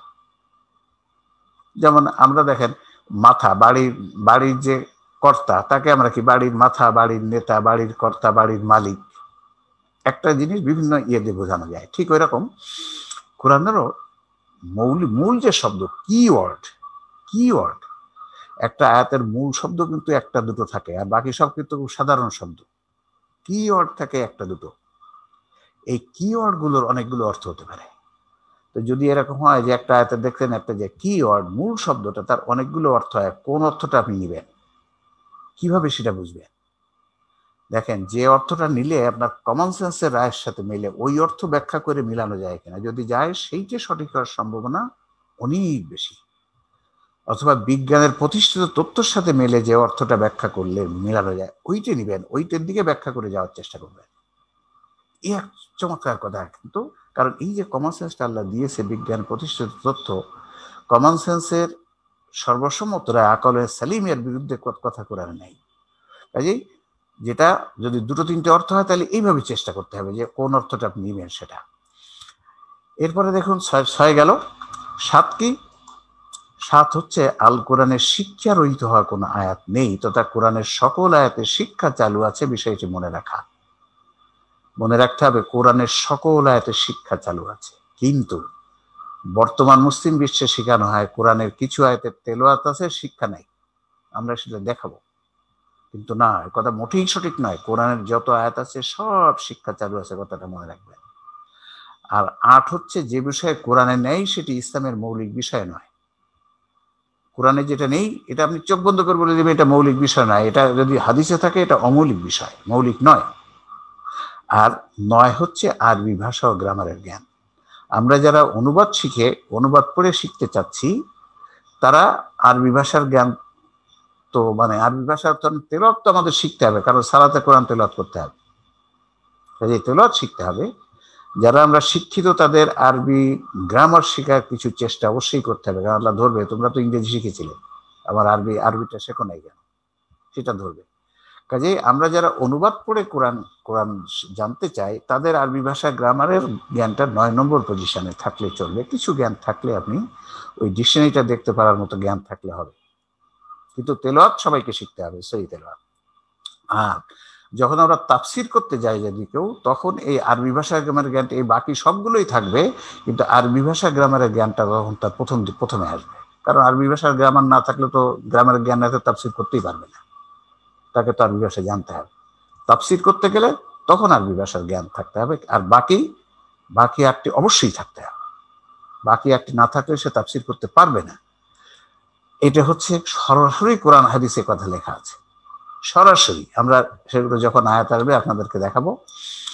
আর প্রচলিত মতে কোরআন ব্যাখ্যার মূলনীতি দেখেন, কোরআন ব্যাখ্যার মূলনীতি যদি আপনারা দেখেন, যেটা সারা বিশ্বে পড়ানো হয়, মক্কা, মদিনা, আজহার, সেখানে আপনারা একটু দেখুন যে কি কাণ্ড ঘটিয়ে রাখা হয়েছে। সেখানে দেখেন এই যে পরস্পর বিরোধী কথা নাই, এ কথা কোথাও লেখা নাই, উদাহরণের কথা কোথাও লেখা নাই, কোথাও লেখা নাই। 1 নম্বর হচ্ছে সঠিক আকীদা সম্পন্ন হওয়া, পবিত্র অনুগামী না হওয়া, ইলমুল তাওহীদ জানা, ইলমুল আকায়েদ জানা, কোরআনের ব্যাখ্যা প্রথম কোরআন দিয়ে করা, এরপর কোরআনের ব্যাখ্যা হাদিস দিয়ে করা, কোরআনের ব্যাখ্যা কোরআন দিয়ে করা। এই কথাটা এই যে খাতায় লেখা আছে, কিন্তু গোয়ালে নাই। আমরা দেখাবো আপনাদের। ব্যাখ্যা করার সময় অন্য আয়াত খুব কমই আনা হয়েছে, কেউ তো আনেই নাই। তারপরে এরপর কোরআনের ব্যাখ্যা হাদিস খোঁজা, এরপর সুন্নায় ব্যাখ্যা না পেলে সাহাবায়ে কেরামের বক্তব্যের মধ্যে কোরআনের ব্যাখ্যা খোঁজা, সুন্নায় যদি না পান তাহলে সাহাবায়ে কেরামকে কি বলছে সেটা আপনাকে দেখতে হবে। এরপর কোরআন সুন্নায় না পেলে তাবিরা কি বলছে সেটাও আপনাকে দেখতে হবে। আরবি ভাষা বিষয়ে পণ্ডিত হওয়া, ইসলামী ফিকহ জানা, ফিকহ আপনাকে ভালো করে জানতে হবে, কোরআন নাজিলের প্রেক্ষাপট জানতে হবে, নাসিখ মনসুখ আছে, কোরআনের একটা আয়াত আর একটা আয়াতকে মানুষ রহিত করে, এই বিধান আপনাকে জানতে হবে। কোন আয়াতকে রহিত করছে, কিছু আয়াতের শিক্ষা চালু নাই, এটা আপনাদেরকে জানতে হবে। এই যে কথা, মুকাদ মুতাফা জানা, ইলমুল কিরাত জানা, কোরআনের সাথে সম্পর্কিত মৌলিক জ্ঞান থাকা, একটি অর্থকে আরেকটি উপর প্রাধান্য দান, একাধিক অর্থ থেকে একটি অর্থ বিশ্লেষণ করে কিভাবে সূক্ষ্ম জ্ঞান, এই 16টি জ্ঞান আমরা জিজ্ঞেস করেছি। আমরা ইউনিভার্সিটির প্রফেসরদের সাথেও এরকম জমি আমাদের শেয়ারিং হয়, সেখানে আমরা যারা পিএইচডি হোল্ডার, ইউনিভার্সিটির আরবির প্রফেসর, কোরআনের প্রফেসর, হাদিস জিজ্ঞেস করেছে আপনাদের কারো কি 16টি বিষয়ের জ্ঞান আছে? ওনারা সবাই বলেছে না, এই 16টি বিষয়ের জ্ঞান একজনের পক্ষে রাখা সম্ভব না। অথচ এইটা হচ্ছে তাফসীরের মূলনীতি, যেটা রাখা সম্ভব না, ইটস নট সিম্পলি পসিবল। এরপরে দেখুন আরেকটা, দেখুন এখানে এটা কোথায় লেখা আছে? কোরআন ব্যাখ্যার মূলনীতি, মাবাহিস ফি উলুমিল কোরআন, মান্না আল কাপ্তান, পৃষ্ঠা নাম্বার 321। আরেকটা দেখুন, এখানে বলছে কোরআন বোঝার মূলনীতি, ব্যাখ্যা বা বোঝার মূলনীতি। শাহ অলিউল্লাহ মুহাদ্দিস দেহলভী রহমতুল্লাহ, ইমাম বাগাবী রহমতুল্লাহ সূত্রে বর্ণনা করেন, যার মধ্যে নিম্নলিখিত শর্তগুলোর একটিও কম থাকবে তার জন্য কোনো মুস্তাহিদ ইমামের তাকলিদ করা ব্যতীত অন্য পথ নেই। মানে যার এই পরে যে আসতেছে যে কয়টা কথা, এটা যার এই জ্ঞান নেই, সে নিজে যেন কোরআন বুঝতে যায় না, সে অন্যরা যা লিখেছে তাকলিদ বানাচ্ছে, অন্ধ অনুসরণ, অন্যরা যা লিখেছে সেটাকে অন্ধভাবে পড়ে যেতে হবে, কোনো রকম চিন্তা ওখানে করা চলিবে না। দেখেন সেগুলো কি? কোরআনের সকল আয়াত নাজিল হওয়ার সময় জ্ঞান জানতে হবে আপনাকে, কোন আয়াত কোন সময় নাজিল হয়েছে আপনাকে জানতে হবে। নাসিখ মনসুখ একেবারে 2 নম্বরে, যে কথাটা সম্পূর্ণ কোরআন বিরুদ্ধ কথা, কোরআনের সকল আয়াতের শিক্ষা চালু আছে, অথচ নাসিখ মনসুখ হচ্ছে কিছু আয়াতের শিক্ষা চালু নাই, আমাদের পড়তে হবে, শিক্ষা চালু নাই। মুজমাল আয়াত কোনগুলো, সংক্ষিপ্ত, এগুলো জানতে হবে, মুতাশাবিহ আয়াত কোনগুলো জানতে হবে। পুরো কোরআন ব্যাখ্যায় রাসূল সাল্লাল্লাহু আলাইহি ওয়াসাল্লাম রেখে যাওয়া 10 লক্ষ হাদিস সনদের ভিন্নতা সহ জানা আবশ্যক। কমপক্ষে যে সকল হাদিস দ্বারা শরীয়তে বিধান সাব্যস্ত হয় সেসব হাদিস সনদ মথন ও রাবিদের জীবন ইতিহাস মুখস্থ থাকা।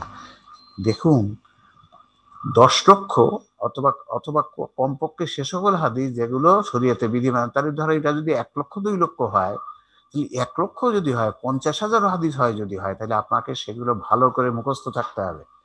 তা নাহলে খবরদার কোরআন পড়তে যাবেন না। আরবি ভাষা সম্পর্কে দক্ষ হতে হবে। আল্লাহ তাআলার পক্ষ থেকে বুদ্ধিমত্তা অন্তর্দৃষ্টি দ্বারা বিশেষভাবে ভূষিত হওয়া, প্রখার স্মরণ শক্তি ও জ্ঞান সম্পন্ন হওয়া, ইস্তিয়াদ ও মাসালা চয়নের নীতিমালা। এটা হচ্ছে তাফসিরের নীতিমালা। কিন্তু এখানে দেখুন, এখানে পরস্পর বিরোধী কথা নাই, কথা কোথাও লেখা নেই, যেটা হচ্ছে 1 নম্বর। ওই 16টার মধ্যেও নাই, এই 5টার মধ্যেও নাই। যার এই কোরআনে পরস্পর বিরোধী কথা নাই, এই কথাটা যার মনে নাই, তিনি কিন্তু অনেক জায়গায় ভুল করবেন, মৌলিক জায়গায় ভুল ব্যাখ্যা করে চলে যাবেন। কোরআনে পরস্পর বিরোধী কথা নেই, এই কথাটা যাদের খেয়াল নেই। পরস্পর বিরোধী কথা কোরআনে থাকতে পারে না। পরস্পর বিরোধী কথা কে বলে দেখেন? পরস্পর বিরোধী কথা বলেন যে ব্যক্তি দুষ্ট মানুষ, আজকে নিজের সুবিধার জন্য এই কথাটা বলছে, কালকে নিজেদের সুবিধার জন্য উল্টাই দিচ্ছে, নিজের স্বার্থের জন্য কথাটা উল্টাই দিল। আবার হয় যে ব্যক্তি ভুলে যায়, আজকে একটা কথা বলছে, ওর হয়তো 1 বছর পর 2 বছর পর মনে নেই, উল্টা কথা বলছে।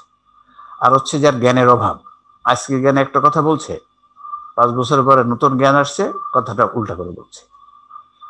এই 3টে ত্রুটি দুর্বলতা যার থাকে, সে পরস্পর বিরোধী কথা বলতে পারে। কিন্তু আল্লাহ তো এই 3টে দুর্বলতার একটাও নাই। আল্লাহ তো দুষ্ট নন, নাউজুবিল্লাহ। আল্লাহর জ্ঞানের অভাব নাই, আল্লাহ ভুলে যান না। কাজে কোরআনে কোনো পরস্পর বিরোধী কথা নাই, এটা আল্লাহ বলে দিয়েছেন পরিষ্কার ভাবে কোরআনে। 4 নম্বর সূরার 82 নম্বর আয়াত, নিসার 82 নম্বর আয়াত, ওয়ালাউ কানা মিন ইনদি গায়রিল্লাহি লাওয়াজাদু ফিহি ইখতিলাফান কাসীরা। এই কোরআন যদি আমি ছাড়া অন্য কোন সত্তার কাছ থেকে আসতো, তাহলে এতে অনেক পরস্পর বিরোধী কথা পাওয়া যেত। এই কথাটা আপনারা সব, ওই যে আমরা 9টি মূলনীতি বলেছি, সব যদি ভুলে যান, একটি কথা মনে রাখবেন, যে কোরআনে কোনো পরস্পর বিরোধী কথা নেই। আপনি যে অনুবাদ করবেন, সে আমাদের অনুবাদ হোক, অন্য যে কোনো অনুবাদ হোক, যদি দেখেন যে একটা আয়াত আর একটা আয়াতের সাথে অনুবাদটা পরস্পর বিরোধীর সাথে সাথেই আপনি বসে যাবেন, না হবে না, হবে না। আপনি কি করবেন, যে অনুবাদটা পড়ছেন আর একটা অনুবাদ নেবেন, অন্য আর একটা অনুবাদ দেখবেন, দেখেন যে সঠিকটা পেয়ে যাবেন, কোনো না কোনো জায়গায় আপনি পেয়ে যাবেন। আর আমাদের এইটা দেখবেন, যদি এইটা কাছে রাখবেন, অন্য যেখানে পাবেন না দেখবেন এখানে পেয়ে যাবেন, ইনশাআল্লাহ, ইনশাআল্লাহ। কাজেই এই কথাটা মনে রাখবেন। আমরাও আপনাদের যে এই অনুষ্ঠানে যখন আমরা আল্লাহর তাফসীর যখন বোঝার চেষ্টা করব, কোনো জায়গায় যদি আপনার মনে হয় পরস্পর বিরোধী, সাথে সাথে কথা বলবেন, স্যার হলো না তো, এটা তো ওই আয়াতে বিরোধী হয়ে যাচ্ছে। যদি আমরা বলি, আমরা এটাও ধরে ফেলবেন, আমাদের এভাবে ধরতে পারবেন। আল্লাহর এই কোয়ালিটিটা সকল মানুষকে দিয়ে দিয়েছে। আপনি নিজে পড়বেন, পরস্পর বিরোধী দেখলেই ধরে ফেলবেন, যে তাফসীর পড়েন, যে অনুবাদ করেন, পরস্পর বিরোধী কথা কোরআনে নেই। আর বর্তমান মুসলিম বিশ্বে সেখানে নাসেক মাসেক মানে কি, পরস্পর বিরোধী কথা আছে। আমি অনেককে জিজ্ঞেস করেছি, বড় ব্যক্তিকে, যে কোরআনে কি পরস্পর বিরোধী কথা আছে? বলে হ্যাঁ আছে। কেমনি থাকে? নাসেক মাসেক আছে। সর্বনাশ, সর্বনাশ, একেবারে ধ্বংস, ধ্বংস, ধ্বংস। কাজেই প্রিয় দর্শক শ্রোতা, মনে রাখবেন, এটা কোরআনে কোনো পরস্পর বিরোধী কথা নেই। আর বাকি এই 9টি বিষয় মনে যদি রাখেন, এবং একই বিষয়ের সকল আয়াত একসাথে করতে হবে, এটা মনে রাখতে হবে। আর কোরআনের সর্বোত্তম ব্যাখ্যা কোরআন, একথা মনে রাখতে হবে। তাহলে আমরা দেখবেন, আমরা সঠিক তাফসীর করতে পারবো, আল্লাহর তাফসীরটা সঠিকভাবে বুঝতে পারবো, সঠিকভাবে বুঝতে পারবো। এবং আপনারাও অন্য তাফসীরে ভুল ধরতে পারবেন, যে কোনো ব্যক্তি পারবে, রাইট? এখন আমরা এটা দেখে নিলাম, কোরআন ব্যাখ্যার মূলনীতি যা হবে, প্রচলিত ব্যাখ্যার মূলনীতি। ও না, আমি উল্টো দিকে গেলাম, হ্যাঁ, ইয়েস। এখন অনুষ্ঠানটি যে পদ্ধতি ও নিয়মকানুন অনুসরণ করবে, আপনাদের বলেছিলাম, যাদের মনে আছে, দেখুন, আমরা তাড়াহুড়ো করব না, কারণ আমাদের এই অনুষ্ঠানটা সওয়াব কামাইয়ের অনুষ্ঠান না। আমরা সওয়াব কামাই করার জন্য এখানে, না বুঝে সওয়াব কামাই করার জন্য, সওয়াব আমাদের কামানোর উদ্দেশ্য আছে, কিন্তু না বুঝে নয়। আমরা কি করি, খতম যত তাড়াতাড়ি দিতে পারি তত বেশি সওয়াব, এটা আমাদের চালু এখন। আমি অনেকে জিজ্ঞেস করছি, এই এত তাড়াতাড়ি পড়ছে না স্যার, বুঝে পড়েন না বই? বলে স্যার, বুঝে পড়তে গেলে 1 মিনিটে যে কয় অক্ষর পড়তে পারবো, না বুঝে পড়লে তো এর থেকে অনেক গুণ বেশি অক্ষর পড়তে পারবো। না বুঝে পড়লে তো সব বেশি। কাজেই নাবাগি খতম দিচ্ছে না, আমরা এটা করিব না। আমরা বুঝে বুঝে চেষ্টা করব। আমরা যদি একটা অনুষ্ঠানে যদি একটা আয়াত লাগে আমরা সেটা করব, কোরআনে ডুব দিব, দিয়ে ওর থেকে আমরা আসল জিনিসগুলো বের করার চেষ্টা করব, আসল শিক্ষাটা নেওয়ার চেষ্টা করব। আমরা না বুঝে নেকি কামাই করার চেষ্টা করব না। না বুঝে নেকি কামাই হয় না। আমার ডাক্তারি বইটা না বুঝে পড়ে অপারেশন হলে নেকি মায়ের খেয়ে কুল পাওয়া যাবে না। আমরা সেটা দেখবো কোরআনে কি বলছে, না বুঝে পড়তে বলছে না পড়তে বলছে। তাড়াহুড়ো করবো না, প্রশ্ন করার সুযোগ থাকবে। আপনারা যেখানে আপনাদের মনে প্রশ্ন থাকে, প্রশ্ন রাখা যাবে না মনে। প্রশ্ন মনে রাখলে আপনি সেখানে আপনার বিশ্বাস মজবুত হচ্ছে না। কাজে আপনার মনে যদি প্রশ্ন আসে আপনি প্রশ্ন করতে পারবেন, মাইক কি করে নিয়ে আপনি প্রশ্ন করবেন, স্যার বিষয়টা আমার কাছে এরকম মনে হচ্ছে বা বুঝতে পারছি না। 3 নম্বর, কিআরএফের যুগের জ্ঞানের অনুবাদটির সাথে থাকলে সুবিধা হবে। আমাদের অনুবাদটা আপনার পাশে রাখবেন, সাথে সাথে ওটা একটু দেখে নিতে পারবেন। অন্য আর 2-1টা অনুবাদ যদি রাখতে চান, যদি সময়, সেটাও যদি পারেন তো চেক করে নিলে। আমরা আয়াতের মূল শিক্ষা জানতে ডুব দিব, খুঁটিনাটি বিষয়ে যাব না, কারণ আমরা মৌলিক কথাগুলো জানতে চাই। মৌলিকে ভুল হয়ে গেলে মূল বিষয়গুলো সব শেষ। কাজেই আমরা খুঁটিনাটি মূল শিক্ষায় ডুব দিব। আর কোরআন সুন্নাহ মূল শিক্ষা জানার তাগিদ দেখেন আল্লাহ রাব্বুল আলামিন ছোটখাটো বিষয় নিয়ে মাথা ঘামাতে কোরআনে বরং নিষেধ করেছে। কোরআনে নিষেধ করেছে, নবীও নিষেধ করেছে যে তোমরা ছোটখাটো বিষয় আগে যেও না, তোমরা আগে মূল বিষয়গুলো শেখো। আর আমি যখন দেখি যে মূল বিষয় সম্বন্ধে খবর নাই, ছোটখাটো বিষয় নিয়ে ভীষণ মাথা ঘামানো, হাত এইখানে না এইখানে, এইখানে নামাজের এইটি নিয়ে খালি প্রশ্ন বেশি। অথচ হাত আপনি যেখানেই বাদেন না, ছেড়ে দিলেও নামাজ যায়, হাত ছেড়ে দিলেও নামাজ যায়। আমরা মূল বিষয় দেখুন, সালাতের বিষয়ে মূল বিষয়টা হচ্ছে আকিমুস সালাত। আর সালাতের অনুষ্ঠান, রুকু, সিজদা, কিয়াম, কিরাত, এগুলো আকিমুস সালাতের পরের স্তরের, আকিমুস সালাতের পরে। কিন্তু আকিমুস সালাতের ব্যাখ্যা আমি এই পর্যন্ত যত তাফসির পড়েছি কোন তাফসিরে দেখি নাই। হ্যাঁ, রুকু সিজদা এসব কথা আছে, ব্যাখ্যায় আছে, হাদিস নিয়ে আসা হয়েছে, কিন্তু আকিমুস সালাতের ব্যাখ্যা কোথাও লেখা নাই। আকিমুস সালাতের ব্যাখ্যা না জেনে নামাজ পড়লে সেই নামাজ কবুল আল্লাহর কাছে বহু দূরে, বহু দূরে। আল্লাহ পরিষ্কার বলে রাখছে, লাইসাল বিররা আন তুওয়াল্লু উজুহাকুম কিবলাল মাশরিকি ওয়াল মাগরিব। এই অনুষ্ঠানে কোনো সওয়াব নাই, সওয়াব আছে সালাত কায়েম করার মধ্যে। তো আমরা মূল বিষয় জানার চেষ্টা করব কোরআন থেকে, আর কোরআন আছে তো মৌলিক বিষয়গুলো, মূল বিষয় জানার চেষ্টা করব। ছোটখাটো বিষয় নিয়ে আমরা সময় মোটেই নষ্ট করব না, ওটা আপনারা পরে পড়ে নেবেন, কোনো জায়গা থেকে দেখে নিলে হবে। দেখুন কোরআন কি বলছে, দেখুন এই কথাটা কি চমৎকার ভাবে কোরআন বলে দিয়েছে। এই যে আয়াতখানি, ইয়াল্লাযীনা আমানু লা তাসআলু আন আশিয়া ইলা আখিরের আয়াত কি বলছে দেখুন, সূরা মায়েদার 101-102 নম্বর আয়াত।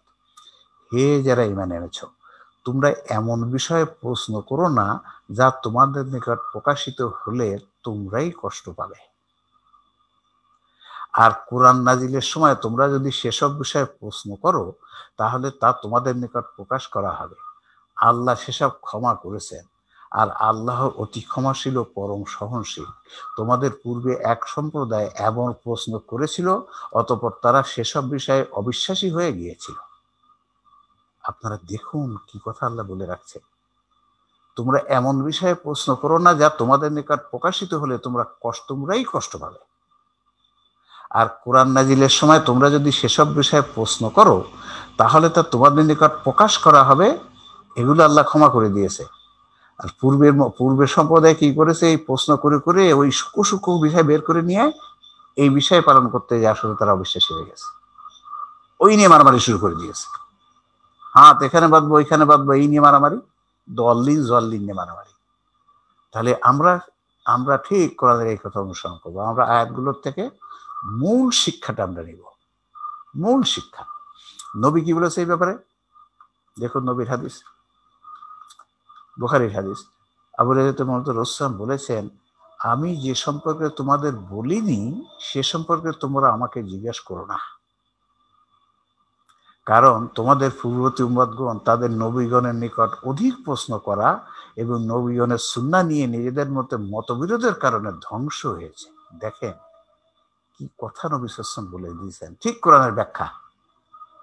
যে আমি যা বলিনি খুঁটি খুঁটি আমাকে জিজ্ঞেস করো না, সেটা খুঁটি খুঁটি জিজ্ঞেস করো না, ছোট্ট ছোট্ট বিষয় বের করে নাও, ছোট্ট ছোট্ট বিষয় বের করে নাও। আমরা সেই জন্য আমাদের ওই যে প্রশ্নোত্তর আসর করি শনিবারে, প্রত্যেক শনিবারে রাত 1:30 হবে আগামী দিন। আমরা বলি যে আমাদের সাবজেক্টের বাইরে কোনো প্রশ্নের উত্তর আমরা দেই না, কারণ প্রশ্নের উত্তর দিলে আমরা এমন হয়েছি ওই ছোট ছোট বিষয় জিজ্ঞাসা করবে, ছোট ছোট বিষয় জিজ্ঞাসা করবে, যেগুলো না জানলেও চলবে। তো নবীও তাই বললেন যে তোমরা ছোটখাটো বিষয় নিয়ে মাথা ঘামায় না, খুঁটি খুঁটি আমার কাছ থেকে ছোট বিষয় বের করো না, আমি যেটা তোমাদের বলিনি সেটা তুমি বের করার চেষ্টা করো না। হাদিস থেকে খুঁটি ছোট ছোট ছোট ছোট বিষয় বের করা, মৌলিক বিষয়গুলো নিয়ে যাও। অতএব আমি তোমাদেরকে কোনো বিষয়ে নিষেধ করলে তা থেকে তোমরা বিরত থাকো, আর কোনো বিষয়ে আদেশ করলে, তার মানে যেটা আদেশ আর নিষেধ, মানে ফরজ আর হারাম, এইটা ঠিক করো, এইটা আমল করো, আগে এইটা জেনে নাও। আগে ওই নফল মুস্তাহাব এই নিয়ে মাথা ঘামায় না, আর আমার কাছে খুঁটি জিজ্ঞেস করো না। কত চমৎকার কথা বলে দিয়েছে। আমরা এখন একটাই যে বললাম যে মূলনীতি, আর মূলনীতি যে কোরআনের ব্যাখ্যা কোরআন দিয়ে করতে হবে প্রথম, তারপরে হাদিস যাবো। আমরা সব ইয়েতেই দেখবেন হাদিস আমরা নিয়ে আসবো, কিন্তু আমরা প্রথমে কোরআন দিয়ে আগে চেষ্টা করবো। কোরআনের ব্যাখ্যা কোরআন, এই জন্য আমরা নাম দিয়েছি আল্লাহর করা তাফসীর, আল্লাহ তাফসীর।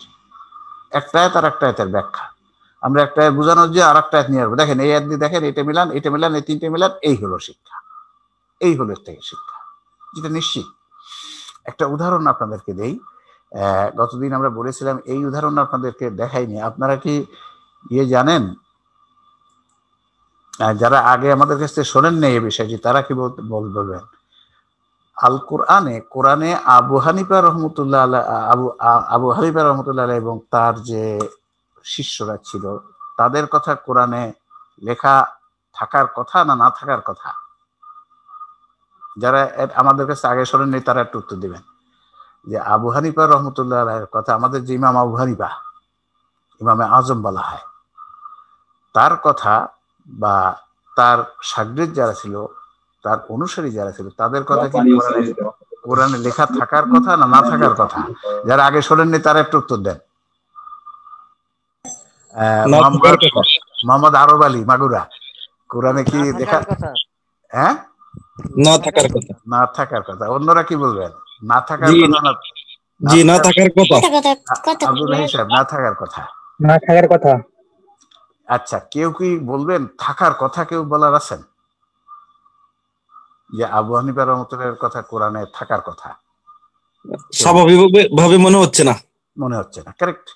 দেখেন আমাদের এই আকলটা বলছেন না আবু হানিফার কথা কোরআনে থাকার কথা না, কিন্তু দেখুন কোরআনের ব্যাখ্যায় কি করা হয়েছে।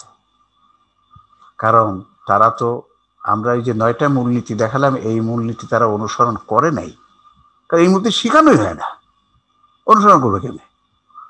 সারা পৃথিবীতে শেখানো হয় না। দেখেন আবু হানিফার কথা কিভাবে কোরআনের ব্যাখ্যায় লেখা হয়েছে, চলুন দেখেন আর হতবাক হন। আমাদের সকলেরই আকল বলে দিচ্ছে যে আবু হানিফার কথা কোরআনে লেখা। আবু হানিফা অত্যন্ত জ্ঞানী ব্যক্তি ছিলেন, ইমামে আজম তার নাম বলা হয়েছে, কিন্তু তার কথা কোরআনে থাকার কথা না আমাদের আকল বলছে। তাহলে যারা বলেন যে আছে, তাদের কি আকল কোথায় আছে একটু চিন্তা করুন। দেখুন সেটা দেখাই আপনাদের।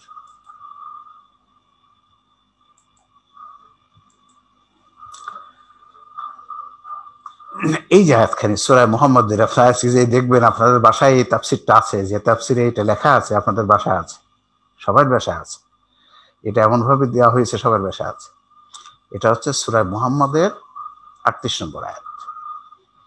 আনতুম হাউলাই তুদাউনা লিতুনফিকু ইলা, এখানে এই যে আয়াতটা, ওয়াইন তাতাওয়াল্লাউ ইয়াস্তাবদিল কওমান গায়রাকুম, এই যে কথাটা, অর্থটা বাংলা দেখেন, হে তোমরাই তারা যাদেরকে আল্লাহর পথে ব্যয় করতে বলা হচ্ছে, অথচ তোমাদের অনেকে কৃপণতা করছে, আর যারা কার্পণ্য করে তারা নিজেদেরই প্রতি কার্পণ্য করে, আর আল্লাহ ঐশ্বর্যময় এবং তোমরা অভাবগ্রস্ত। আর যদি তোমরা বিমুখ হও, তিনি অন্য জাতিকে তোমাদের স্থলাভিষিক্ত করবেন, অতঃপর তারা তোমাদের মতো হবে না। এই যে তোমরা যদি তো এখানে হচ্ছে দানের কথা বলা হয়েছে, হ্যাঁ, কৃপণতা করো না, আল্লাহর পথে খরচ করতে বলা। আর তারপর বলছে আর যদি তোমরা বিমুখ হও, মানে আল্লাহর পথে খরচ করতে বিমুখ হও, তাহলে কি তিনি অন্য জাতিকে তোমাদের স্থানে স্থলাভিষিক্ত করবেন, তোমাদের জায়গায় আরেক জাতিকে নিয়ে আসবেন। এ একটা ব্যাখ্যা করা হচ্ছে। দেখুন, আপনারা একটু চোখ খুলে দেখুন কিভাবে চলছে এই জাতিটা। আয়াতকারী অন্য জাতি কথাটির প্রচলিত তাফসীর। হাসান বসরি বলেন অন্য জাতি বলতে অনারব জাতিকে বোঝানো হয়েছে। দেখেন, প্রথমেই চলে গেল হাসান বসরির মত। কোরআনে অন্য আয়াতে কি আছে সেসব দিকে কোনো খেয়াল নাই। কোরআনের ব্যাখ্যা কোরআন দিয়ে করতে হবে, লেখা আছে তাফসীর কোরআন বিল কোরআন, কিন্তু ওই খালি খাতায় আছে, গলে নেই।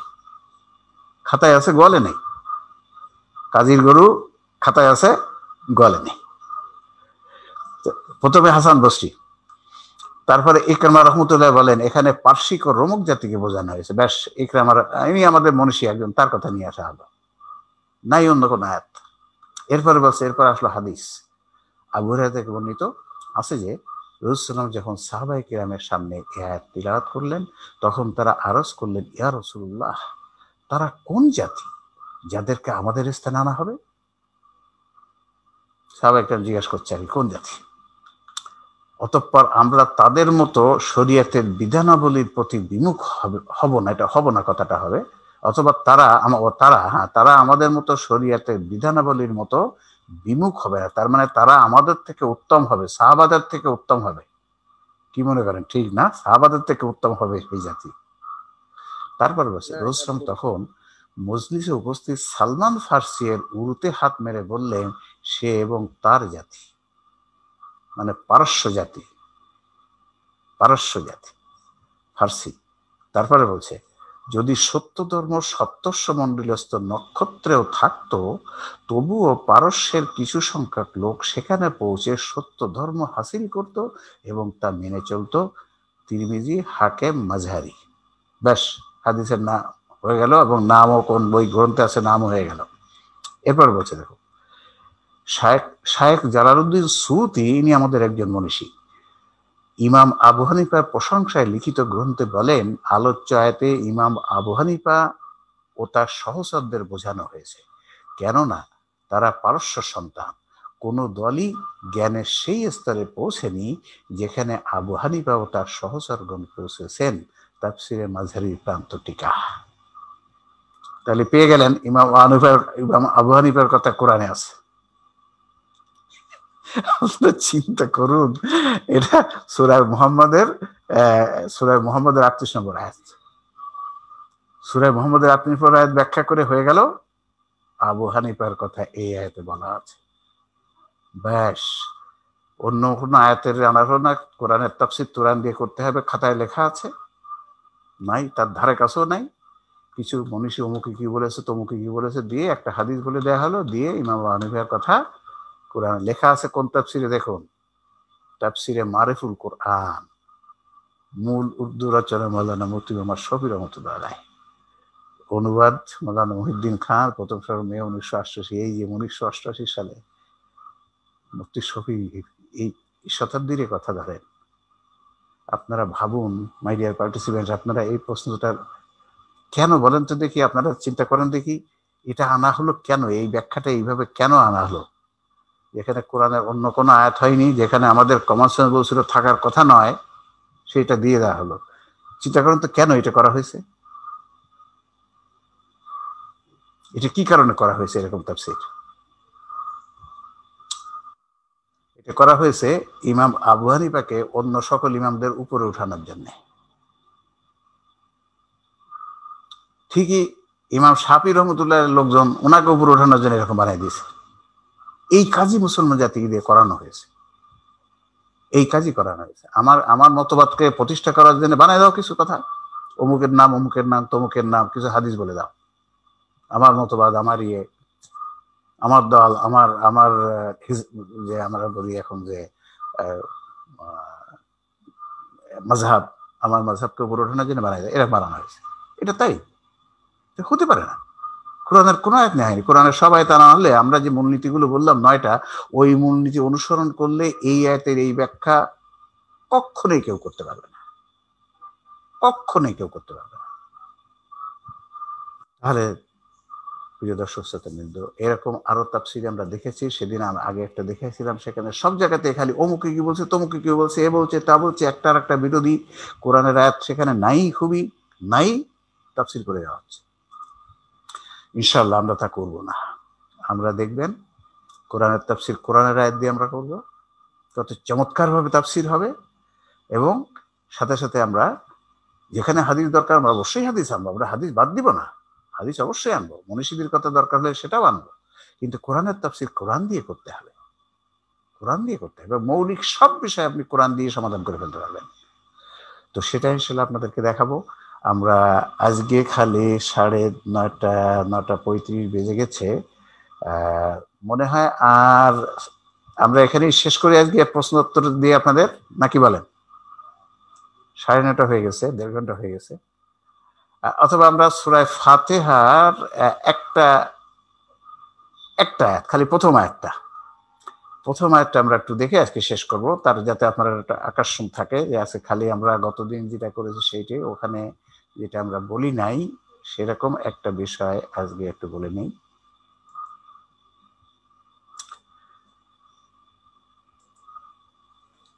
ও আচ্ছা, শেয়ার করা হয়নি।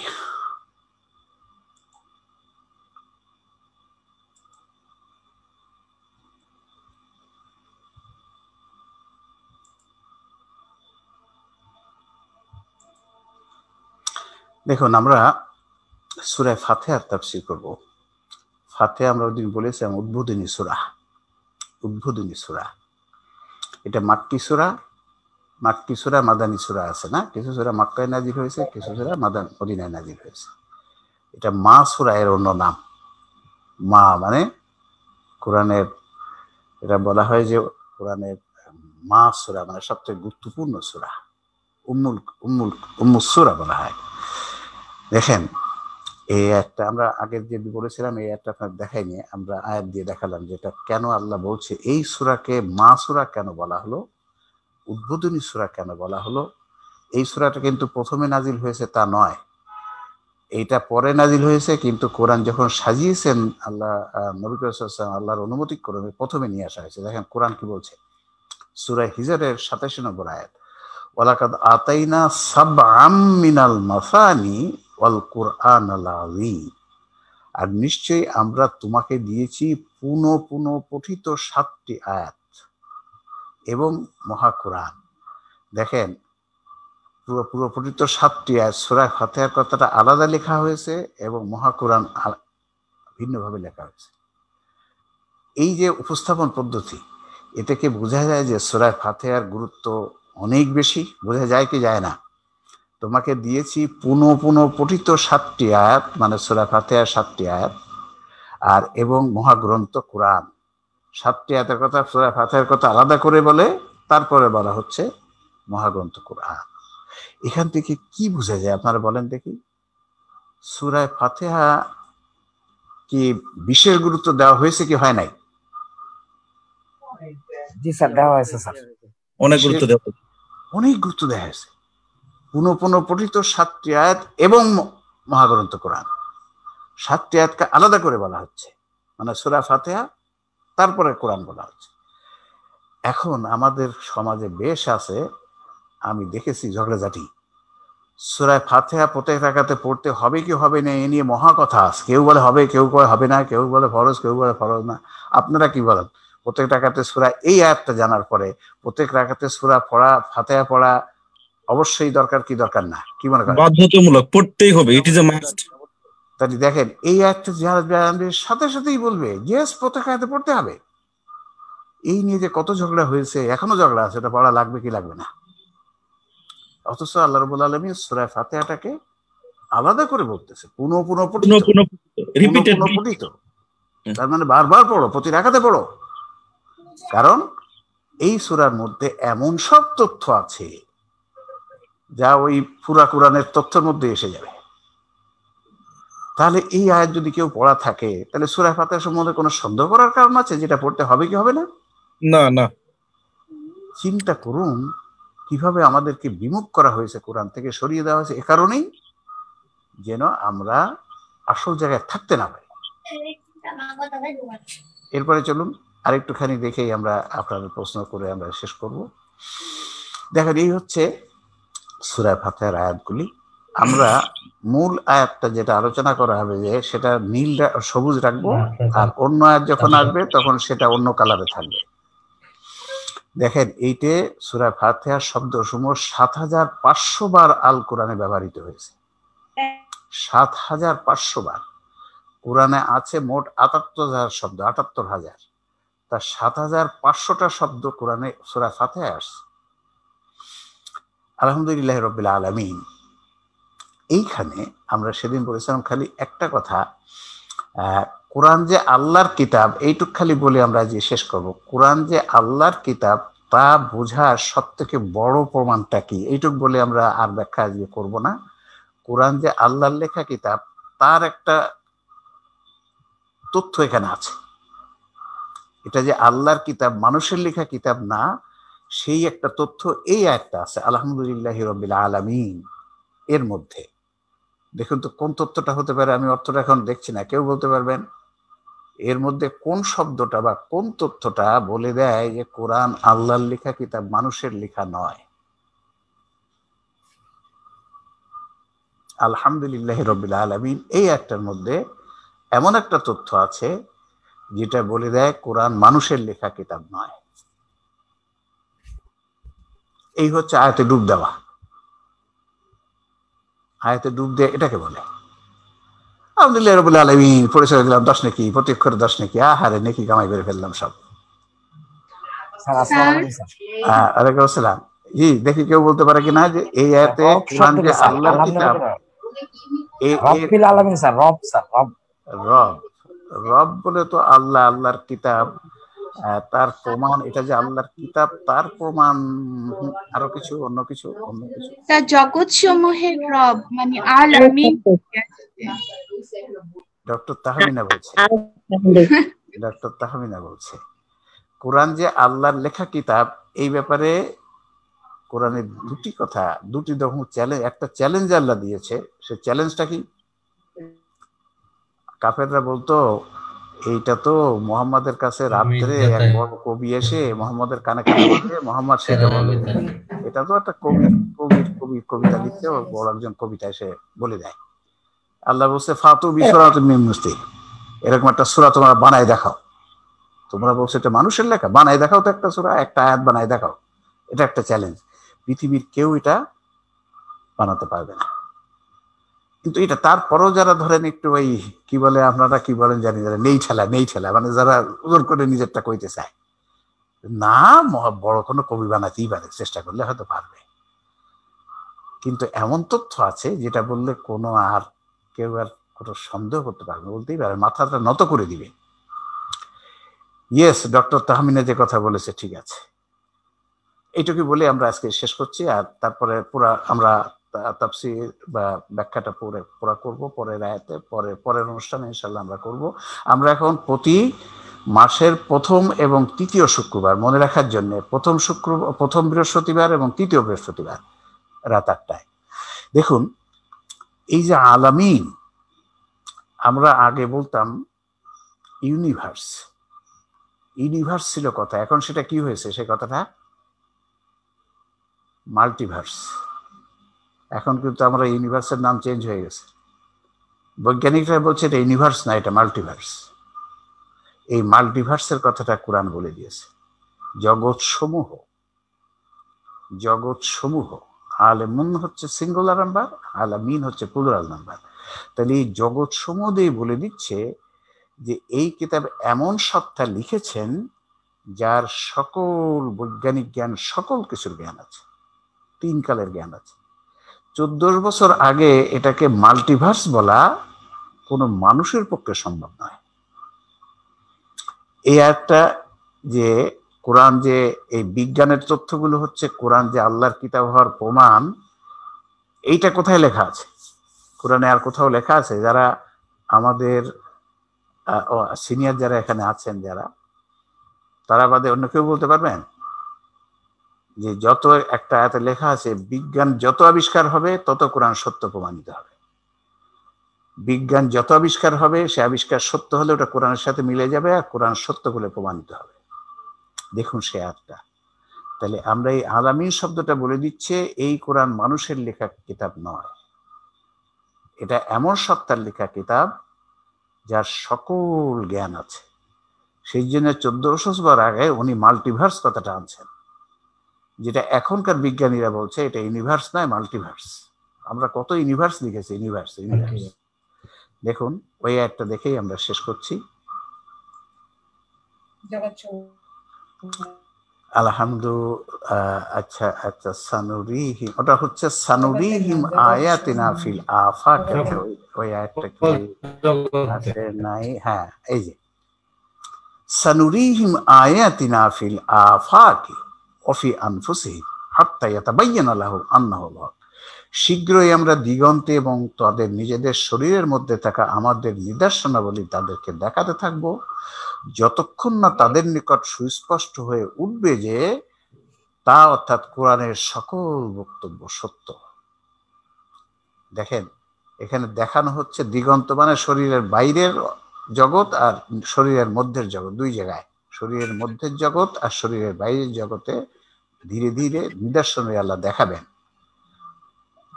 যতক্ষণ না তাদের নিকট সুস্পষ্ট হয়ে উঠবে যে কোরআনের সকল বক্তব্য সত্য। এই দেখা কথাটার আমরা বুঝি যে চোখে দেখা, আগে বুঝছিল চোখে দেখা, এখন এটা অনুবীক্ষণ দূরবীক্ষণ যন্ত্রের সাহায্যে দেখা, এর সাথে যোগ হবে। তাহলে এই একটার ব্যাখ্যা, খালি চোখ, অনুবীক্ষণ ও দূরবীক্ষণ যন্ত্রের মাধ্যমে মানুষের দৃষ্টিশক্তি যতদূর যায় ততদূর, এবং মানুষের শরীরের মধ্যে থাকা বিভিন্ন জিনিস নিয়ে গবেষণার মাধ্যমে ধীরে ধীরে বিভিন্ন বিষয়ে আবিষ্কৃত হতে থাকবে। হচ্ছে কি হচ্ছে না? এটা হচ্ছে না? অবশ্যই হচ্ছে। ওই আবিষ্কারের মাধ্যমে একদিন কোরআনে থাকা সকল বিষয়ে সত্য প্রমাণিত হবে, কোরআনে থাকা সকল বিষয়ে সত্য প্রমাণিত হবে। তাহলে দেখেন কোরআন যে আল্লাহর কিতাব, তার প্রমাণ হচ্ছে এর বিজ্ঞান ভিত্তিক আয়াতগুলো। যত আবিষ্কার হবে তত কোরআন সত্য প্রমাণিত হবে, কোরআন সত্য প্রমাণিত হবে। আজকে আমরা এবং একটু শুরু করে দেখলাম যে আমরা কিভাবে কোরআন এই আল্লাহ তাফসীর বোঝার অনুষ্ঠানটা চলবে। এভাবেই আমরা আয়াতের কি ওয়ার্ডগুলো নিয়ে ব্যাখ্যা করব এবং অন্য আয়াত সে তাফসীর নিয়ে আসবো, সাথে সাথে যেখানে হাদিস দরকার হাদিস নিয়ে আসবো। এভাবেই চলবে। আপনাদের যদি কোনো প্রশ্ন থাকে সেটা শুনে আমরা শেষ করব, আর আপনারা আরো বেশি বেশি করে দাওয়াত দেন যে আমরা আল্লাহ যেভাবে তাফসীর করেছেন, যেভাবে করতে বলেছেন, ওই 9টা মূলনীতিকে সামনে রেখে আমরা কোরআন আল্লাহ তাফসীর বোঝার শেখার অনুষ্ঠানটা এইভাবে পরিচালিত।